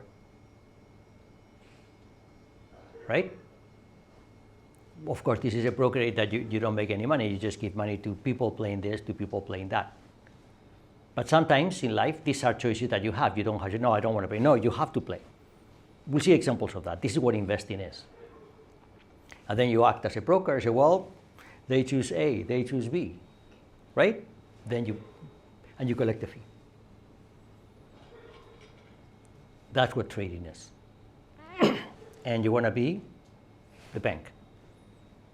But then you collect fee for sure, and you have no risk. That's a market maker, right? That's a market maker. So as a way to then take this beyond this metaphorical context into a true situation, let me explain to you how financial products are created. No markets, products, okay? And I will start with the recognition that everybody needs money. Yes, am I right? Everybody needs money? Everybody needs money. Without money, nothing works, okay. So governments need money, companies need money, people need money. And what I want to do is I want to adopt a point of view, a question, which is, imagine I'm talking about a company that needs money. Companies are easier to deal with than people or governments, you will see. Okay, so if you're a company and the company needs money, you can issue money, so you can raise money in different ways. I'll tell you two ways to raise money. The first one is to issue stock, right? You go to the stock market, you say, I need money, I'm willing to offer new shares, and then with new shares, selling new shares, you collect money. Or you can borrow money. You can say, who is willing to lend me money? I'll pay you interest on that money. So let me ask you a question. If you're a company, which would be your preferred method of raising money? Bonds or stocks? Lending money or issuing stock? Who would prefer to issue stock? Okay. Who would prefer to borrow money, issue a bond? Okay. You always, always, always use someone else's money. You always borrow money. That is always your default action. You issue bonds. Bonds for the, every one of these transactions has two perspectives, the perspective of the buyer and the perspective of the seller. The perspective of the buyer for stock is that it has a lot of upside, right? Now you're not thinking as the company, you're thinking as the buyer who will give you the money. If you give them a lot of upside, they love it because your company may do very well and then they make a lot of money. That's the upside. The downside is that if your company doesn't do good, they will lose everything. Or maybe there's a risk that they will lose everything. Whereas if you borrow money, they have no upside, but they have safety. If your company doesn't do well, they still have access to the assets of your company and they can collect whatever you own, the typewriters and your buildings and your trucks. They can sell them and whatever is for them is not for you. Shareholders are wiped out, right? Okay, so imagine you're a company now and you try to borrow money, no takers. You try to issue stock, no one wants it. What do? Let's think rationally. What would you do? Lowering the price. Sorry? Lowering the price. No, you try that, it doesn't work. Like the price of the stock didn't work. Actually, this was a real case. In 2008, 2008, I don't know, I mean, you were babies, I don't know. In 2008, I don't know how old you were, but this happened. Banks needed money. What happened in 2008 was in 2007, it was realized that many mortgages had been issued to people that were what's called subprime, people that didn't have the ability to pay. There was a reason for that. We'll understand this when we talk about that. And at the same time, that had created a bubble that led into the commercial real estate, and something similar happened in the commercial real estate. But then once the banks realized that those mortgages that were valued at this, they were actually valued at this, they said, oh my God, then my capital is now wiped out. I need money. They needed money. So banks needed money, 2008.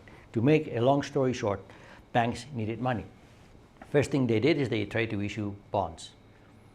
I know a bank that was issuing bonds at 25% interest, 25%. Rates were like 25%. I mean, they were giving the bonds essentially for free. No one wanted it. So, well, then I issue stock. They tried to lower the price. The price in 2008 went like, right? In some cases, it went from $60 to $5. No one wanted them. What do you do now? So I just have a quick question. Yes. Like, how does issuing new stock count as borrowing? Like, you never pay them back, right? No. When you issue stock, a bond you have to pay back, right? We're going to understand bonds today. We're going to look at bonds. No, when you issue stock, you're an owner of the company. You don't have to pay back the stock. Yes. Okay, sorry. Okay, let's make sure we all understand stocks.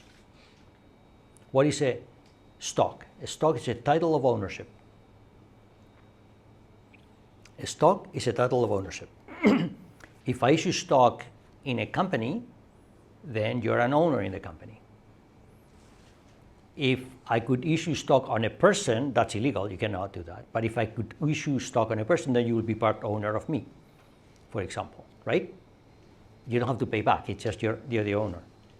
Then management could decide that this year they're going to pay dividends because they have so much money. They say, well, let's just give some money to the shareholders. It's called a dividend. It's not a payback. You just give money that you've earned, right? And if at some point someone just buys the whole company or buys shares in the company, then you say, well, here are my shares. They are worth that much. But then again, it's a transaction. Stocks are there for transactional reasons only. Bonds, no. Bonds, you borrow money, but they have an obligation to pay back. We're going to see bonds in detail, right? So if you could issue stocks on your car, if you have a car, you say, well, I'm going to sell 50% of my car to someone, and then this person is the part owner of my car. You could do that, right? You could securitize almost anything.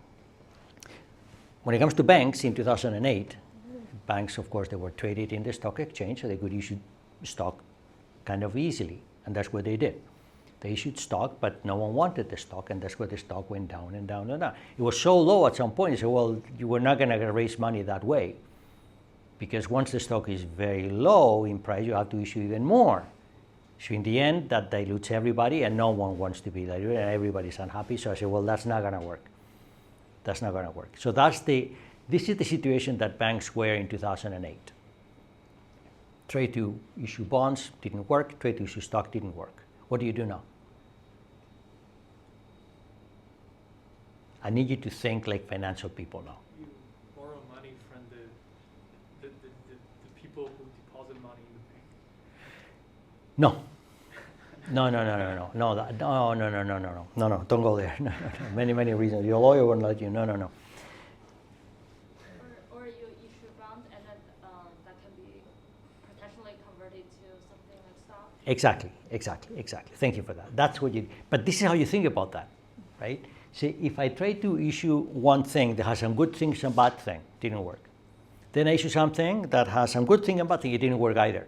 Then what you do, and this is a last resort, this is very bad for you as the bank, but you have no choice, is let's create a new instrument that takes all the good stuff into it and none of the bad stuff, right?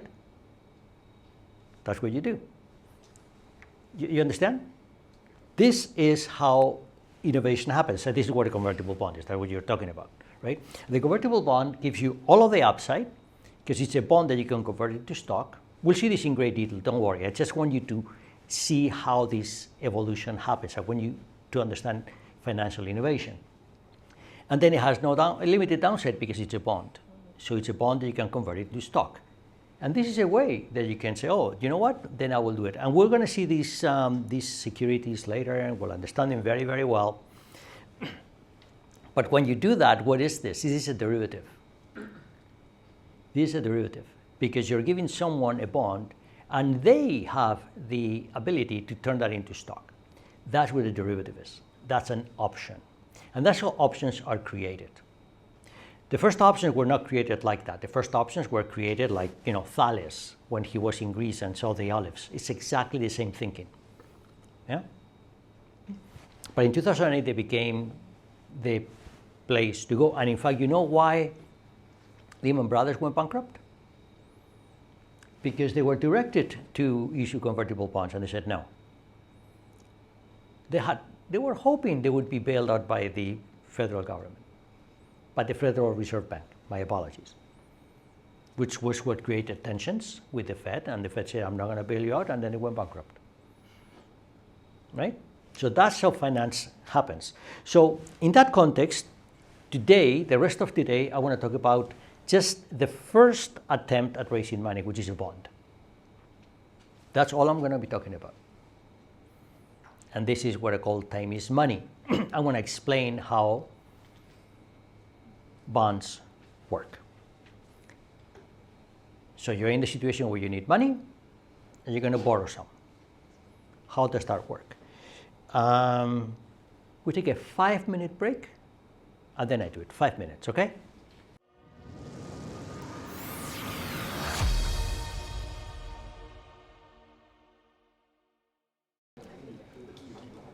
So we've taken a long journey that took us to the immediate problem that some people have, which is you need money and we agreed or we're going to borrow money. Borrowing money is the easiest way. It's the first thing you try. So let's try to understand what that means, because borrowing is you give me the money now and I pay you back later. And the only difficulty in understanding that trade is the concept of later. And that's the relationship between time and money. And that's what I want to address now. So for that, what I want to do is, there was a time before the internet. I mean, not before the internet was there, but before the type of internet we have now, where when I was teaching this course on the first day, on the day like today, I would bring in newspapers. I used to teach this course in the Sidney Smith building, and right there they had a stack of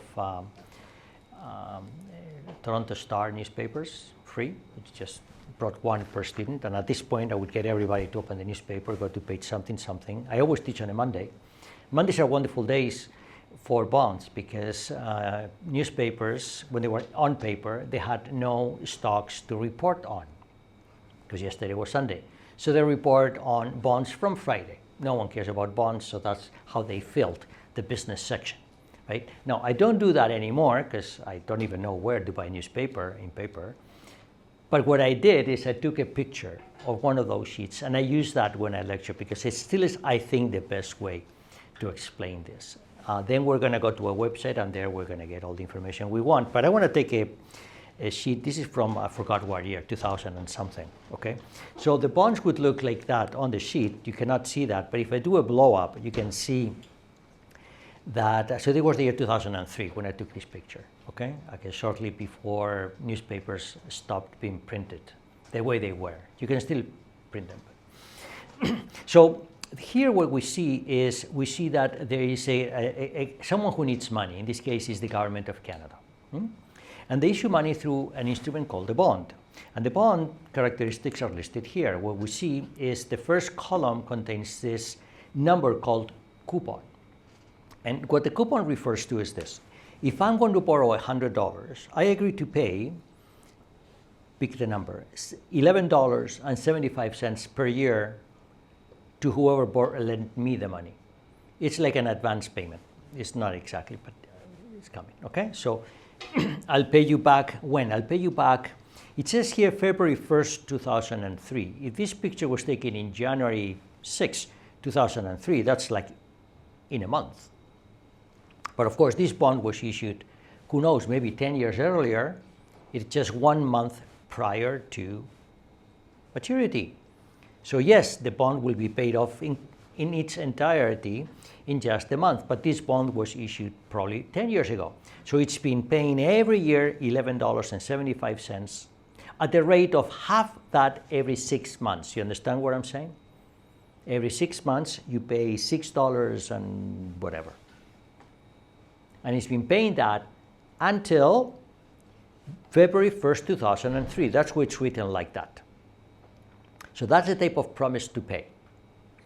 In fact, the coupon payment is so high that I suspect it was going on for a long time. I suspect this bond was issued a long time before, when rates were much, much higher. Typically, it doesn't have to be, but typically the relationship between the bond payment is related to the interest rate when the bond is issued. So this is not a bond that was issued when I took this picture. This is a bond that was issued a long time ago, I suspect, but will have the last payment on February 1st, 2003, at which time the recipient, or so the issuer, sorry, at which time the holder of the bond is going to receive the $100 plus the last 1/2 of the $11.75. You understand? That's what that column means. That's the column coupon. The next one is the maturity date, is when these bonds would mature. So for example, this one that I'm pointing to here, that will be February 1st, 2004. So a year and a month after I took this picture, the holder of the bond will get $100 plus 1/2 of $7.50. Yes? By the way, the holder of this bond is also going to get 1/2 of $7.50 6 months prior to December 1st, which will be what, June or something. Yeah? Understand? Yes? The coupons being paid every 6 months, is it only specific to Canadian bonds? So is it, Okay, very good question. Very good question. So let me give you the wrong answer, and then I'll give you the right answer. The wrong answer is the easy one, which is bonds are paid every 6 months. Is the wrong answer, but it's the easy one. The reality is that every bond has a coupon payment schedule. And what's even worse, has a coupon accrual schedule, which I'll talk about in a minute. The reality is very complicated, and you need to actually look at the bond and look at the characteristics of the bond, and it's a long document, and you have to look into a lot of details to answer your question correctly, but then every bond is different. So the right answer, which is the wrong one, is to say 6 months and that's it. Okay? I love the short, wrong answers. They are the best. Yes? Everybody understands, but then I have to give you the disclaimer. Not true. Okay? Almost true, but not true. Okay, it's coming. So that's the maturity date. And the price, what is the price? The price is very interesting because bonds are not like stocks. They don't trade in an exchange. So you could pay something for a bond, you could pay something for the same bond. You just went to different brokers that got you different deals, right? When a stock, you cannot do that. That's a consequence of a lack of an exchange. So there's a price listed here. And I'll talk about the price in a minute, okay? In a minute. Because the price that we see here is, the way I like to explain it, again, another example of the wrong answer, but it's easy to understand, is like when you buy a shirt. You pay the price and then you pay HST, right? Yeah? So when you buy a bond, it's not that there's tax. I'm not talking about that. It's that the price is not the full economic value of the bond. Is what you pay, but then you have to pay more for something different, which is it is this. Imagine today is January 6th. Okay? Imagine I sell you a bond that has a coupon payment tomorrow. Right? Say, oh, okay, sorry, I will get my coupon payment tomorrow. Me, not you, because, right, if I buy the bond from you, I get it. If you buy the bond from me, you get it, and not me, right? And then you can say, is that weird? I mean, I held this bond all this time, and now the coupon payment goes to you. You said, I don't care. I could adjust the price because I'm going to get that coupon payment tomorrow. But I don't want to adjust the price, neither do you, because the money I get from a coupon payment is classified, or could be, sorry, I'm not a tax expert, so it could be classified as income, whereas the money I make or lose on my bond trading could be classified as capital gains. So I don't want to include the money that you are entitled to from the missed coupon payments as part of the transaction, because then I'm mixing possibly capital gains with income, right? So what I do is I account for the transaction differently. What I'm gonna say is that let's deal with the accruals differently. I'm gonna agree to pay you out of my coupon payment. I agree to pay you something from the coupon payment, but don't let that be a capital gains decrease to me. Let that be an income decrease to me. As you know, capital gains and income are taxed differently, right? Yes? So I agree to pay you, but that's coming out of my income, not out of my capital gains.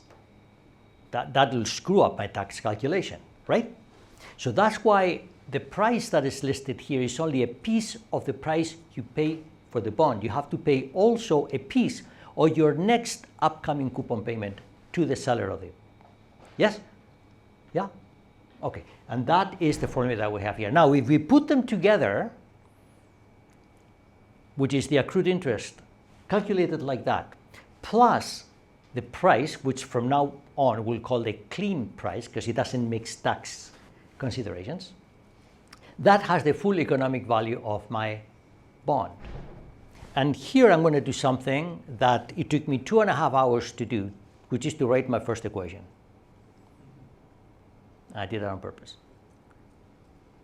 My first equation is this one that you have here, because now I say that the price that combines both, dirty price, combines both. The dirty price, I could think of it as the discounted value of the cash flows I have. So the cash flows, I call them P, which is the coupon payments every 6 months, and the last payment, which is $100 plus the last 1/2 of the annual coupon payment, right? Yeah, I call them P. So then I say the price, the dirty price, not the clean price, the dirty price, the one with the full economic value, but with a very complicated tax structure, the dirty price should be the discounted value of my future tax payments. Oh, sorry, of my future cash flows from the bond. You understand the formula? You've seen this formula a million times. No, not a million times, 1,000 times, right? But what's interesting about this formula? What's interesting about this formula is that no one cares. The market does not care about this formula. Why do you have a formula there? Why would you even bother your students with a formula like that? Why do we have that formula there? I'm going to do my bond transaction, paying the price, clean price, and then the accrued interest on the coupon payments. That number 365 is very interesting. In some countries it's 362.5, sometimes it's 360, that is 300. That goes to your question, right? That I could talk a lot about, but why do I introduce a formula there? Who needs the formula? Why do we need a formula there? Maybe we want to issue a bond, or sometimes we want to do arbitrage, so we have to know. So let me say what you said in different words. You have the formula there because you want to understand something. You can do the transaction, but then how do you know if you're paying too much or too little? How do you, right? We want to understand. And we use math to understand. Always. Always, right? So that's the first thing. Okay, so sure, trust me, we want to understand. What does that mean? Oh, we want to understand. So look at that formula. And that formula will help me understand because it gives me a number R. You understand what I mean by that formula, right? You're mathematically sophisticated to understand that it's an implicitly defined number R, right? And you have to use a computer to find the number r. It does not, you cannot just have an expression for r. You have to, yes? Understand. Good. So then let me say something. The minute you do that, you're doing something transcendental. You are creating an object. I say that R is a human creation. R is not in the market. It's all in our minds. And a lot of what we're going to be doing in this course are human creations, things that we will create to understand what's happening. The market does not need them. The market does not care at all for this thing called R. By the way, the market does not care for that column called yield either. It's there because I don't know why. We don't need it. And in fact, it's misleading, as we're about to find out. Yeah?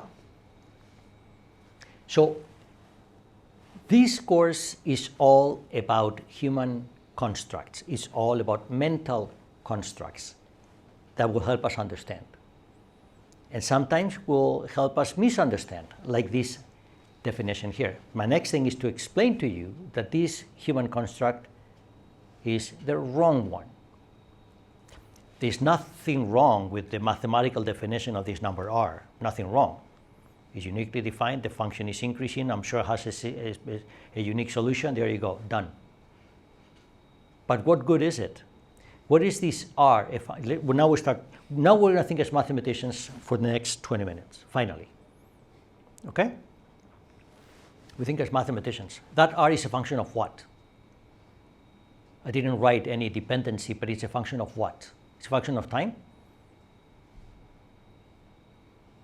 No. It's a function of bond. Every bond has its own, right?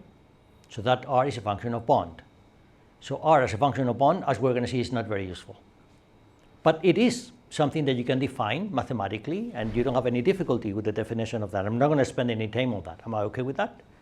Yeah, you know how to define. You can write code, Python code, to calculate that number r if I give you all the other parameters which are from the market. Now, the thing is this. So that's the number of days in a row. Fine. Your assignment number 1 is going to be to collect the prices of all Canadian government bonds, which are in the website. You have in the website. Just go there and get them every day and follow the instructions given. Why? You're going to collect all those columns, but then I want you to do something with the columns, which is what I'm going to describe to you now. So what I'm going to describe to you now is what you will have to do in your assignment number 1. I'll describe it, you will do it. And then I'll answer the question why this is an impossible question. I'll tell you later, at the very end, okay? So the first thing that I need to tell you is the concept of compounding that probably you already know, but when you define it, you saw interest rates for the first time where? At school, right? I guess. Okay, so the thing is that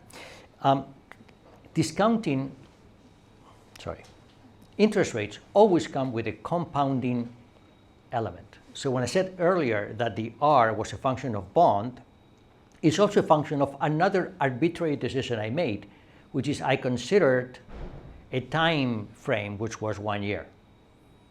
And then I did the compounding based on that 1 year. You know what I'm talking about. All right. So, and that is the formula you would have when you do annual compounding. But you could do compounding, say, n times a year, say every quarter or every month. And then the compounding formula will change. Why is that? Because R is not only a function of bond, it's also a function of your arbitrary decision to take compounding to be a year, a month, or a day, or whatever. So as mathematicians, we don't like complexity. We like simplicity. So the best way to remove the compounding is by taking instantaneous compounding. That, as you know, is taking the limit when n goes to infinity, and that gives you the exponential function. There you go, done. So from now on, we're not going to use annual compounding or quarterly compounding. We're going to use instantaneous compounding. Because we're weird? No. Because that simplifies, gets rid of one variable. Just the compounding variable. Very sticky. You hate it. Yeah? Okay, got rid of it. And that now gives me my instantaneously compounding formula, which is with exponentials. No questions? This is your calculus 135, 137, 133, whatever you took. Yeah? Great. And we're going to use this all the time. Now, imagine I have a coupon that pays, sorry, I have a bond that pays no coupon payments. If I have a bond that pays no coupon payments, then I have a single cash flow. And that formula with the sum has no sum. It's just one term. And that term will allow me to invert my human construct called yield as a function of three variables. The notional, which is the amount I get at maturity, one payment. The price of the bond, clean, dirty, is the same, no coupons. And the time to maturity, which I will express in years. Okay? But at least I don't have the compounding element there. And with that, I can define the interest rate to be a function. Now it's not a function of bond, it's a function of time. Because R depends only on these variables here, which is the price, which is in the market. N is the notional, is the amount of money I will get at maturity. Maturity will happen at time t. So I can define that. It's consistent with my instantaneously compounded interest rate, which was given by an exponential. Yes? And I take that to be my definition. So that's, again, my bond price, that's the notional, and that's the time to maturity. And that's the same human construct as before, except I've eliminated a compounding restriction, and I've made it instantaneously compounded. And that gives me the yield. And at this time, this yield will be the same as the one that's published in the newspaper, but it's the same only when I have zero coupon bonds. What happens when I have coupon-bearing bonds? When I have coupon-bearing bonds, every bond has a series of cash flows given to me. So if I knew, that's a very big if I knew this yield for every possible time, the coupon-bearing bond should be priced like that. It should be the price of sum. The payments at each time with the discount factor given by the yield at that particular time, if I have zero coupon bonds available for all possible times. Understand what I'm saying? Okay, this is very interesting to understand because this is a financial argument now, one that I actually want to prove to you. Why is the price of this bond equal to this? Let me prove it. I'm not going to write anything down. I'll prove it with my hands, but I'll prove it by contradiction. Imagine the price of my bond is higher than that. Then what do? I sell all the other zero coupon bonds reflected by those payments. I buy them, the prices are there. Since I buy them, the sum is the price of that portfolio is the sum of all those prices. Now I've replicated my coupon-bearing bond with the same cash flow with a portfolio of zero coupon bonds, which is cheaper. What happens if I have an instrument here that I can replicate with something which is cheaper? No one will buy it. Yes? Short one by the other. Okay, so you could do that. I could short the expensive one if you know what short is, and then you buy this one and then you make money for free. Yes? The thing is, I was going to use a different analogy, which is that when you go to Amazon, if exactly the same product is sold here for $1 and here for $2, who's going to buy it for $2? It's exactly the same. No one's going to buy it, right? So, and this is what's called an arbitrage-free argument. We're going to spend our first month and a half doing arbitrage-free arguments every day, several times a day. And this is the first one. So the price has to be that. This is very interesting because it tells me that the price of a coupon-bearing bond will be expressed as a very simple formula using the yield of the zero coupon bonds. Yes? But this is with an assumption, which is that the zero coupon bonds exist. But they don't exist. But then what? If they don't exist, what happens? The thing is that we can always find such a formula. We can always find a function R that will price all the bonds at the same time, the right way. And that's what you have to find in your assignment number 1. And when I say that it's an impossible question, it's because you don't have enough data. So you have to fudge the answer. If you had enough data, there is a mathematical theorem. It's the only theorem I will show in this course. There's one theorem that says that if you have every bond, that has to exist and is unique. There's a theorem that says that. But since we don't have every possible bond, we're going to have to fudge it, and that's what you will have to fudge in your assignment number 1. Okay? So it's almost something that you can do, but you can't. So I'll show you how to do it. Yes? Are you assuming continuous compounding here? Sorry? We are assuming continuous compounding, yes. Okay. That's why the exponential is there. Yeah. Okay, so, and this method that you will have to do in your assignment number 1 is called bootstrapping. Bootstrapping is go back from, if you had the zero coupon bonds, you could easily do it. You just take a calculator, but if you don't have the zero coupon bonds, you have to find the R. You have to find the curve R. That curve will change every day. You have to find the curve R that will price all bonds at the same time. That's what you will have to do. You have to find that curve R. So the way to do it is very simple, it's bootstrapping. You start with all the zero coupon bonds. You have some, because today is January 6. Everything that matures before July 6 will be a zero coupon bond, right? So take those and then calculate the yield curve. You can calculate the yield curve for every rate up to 6 months. Easily, because they are zero coupon bonds, just use that. All right? Now, what happens after that? For maturities between 6 months and a year, everything that matures after July, what you're going to have is, they have 2 payments. The first is a payment that will happen in the first 6 months, whose rate you already know, because you calculated that earlier, right? This is where you're using in a critical way that R is a function of time, not a function of bond. It prices all bonds simultaneously. It prices all bonds at the same time. That's why when you get your bond that matures in October, then you're going to have a coupon payment in April, but the April rate is already calculated because you did it earlier for your April bond, if you had it. If you don't have it, it's an impossible question, you have to fudge it.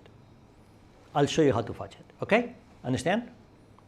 So you're going to build a yield calculator that every day will calculate, the calculator will do anything, but every day you're going to build one calculator that every day will give you the yield curve. That's the first part of the assignment. The second part I'll talk next week, which is you're going to understand the curve dynamics. You're going to see how the curve changes from day to day. And if we are lucky, if we are very lucky, the Bank of Canada will change interest rates in the middle of these 2 weeks, and you'll see something spectacular, like an aurora borealis. It's fantastic. Okay? Sometimes it happens. They tend to change rates around this time of the year, so maybe we get lucky. But if not, you're going to see some curve dynamics which are interesting on their own, actually more interesting in a certain way. You will see. I'll explain this next week. But you understand that. Now this equation is again a one single variable equation, because the first term R of t is less than 6 months. So the first term is known. You're only stuck with the second term. And that you solve by, well, throwing this to the other side and taking logarithms. You can solve it. All right? And so on and so forth. This process, you can extend it ad nauseum. And I have a worked-out example here for you, which is, imagine that the time is January 1st, 2000. I have these bonds, which are given to you here. I'm going to go quickly. You have this on the, you can read this. I mean, I have no interest that you do the mental calculations here. That's not what I'm showing you. Okay, I'm showing you the process that you're going to follow. You're going to take this. First, you're going to do is take the dirty. You're going to take. You're going to go from clean prices to dirty prices, like that. Remember, you have to add the accrued interest on the coupon payments. Only 2 of those bonds have payments which didn't just occur. I made them like that. Only 2 of them have accrued interest. So that means that the dirty price is a little bit higher. The dirty price is always higher than the clean price. With the clean price, sorry, with the dirty price, you can get the full economic value of the bonds, so you can find all of the yields. And I don't want you to look at the numbers. Please don't look at the numbers, look at the process. You look at the numbers on your own, in the privacy of your own home. And that's how you get the rate for 3 months, the rate for 6 months, and then you get to the rate for 75% of a year. Would you do it by taking the equation, and then you get all the rates, so on and so forth, right? That's how you do it. It's worked out here for you. The result is that curve. That's your assignment number 1, at least part 1. Part 2 I'll talk about next time. It may happen that you need a rate that you don't have in the previous step, in which case you do a linear interpolation as you have there. You do this on your own. Okay? And there's a practical issue I already mentioned. Real bonds are a bit trickier. They have numbers that change, this and that, but that's okay. We're not going to consider that here. It's not something that this is not a course on bonds. This is a course on understanding human constructs and what they can do for us. So I think with that, I am done. Any questions? All right. You should start assignment 1 today. Don't come tomorrow and say, oh, I missed the numbers for today. What do I do? Where can I get them at? This website that I gave you, it's on my website. They don't have historical, so you have to do them every day. Okay, if you're on a plane tomorrow and you can't download them, get someone to download them for you. But don't tell me we're going to find historical, there aren't any. Okay?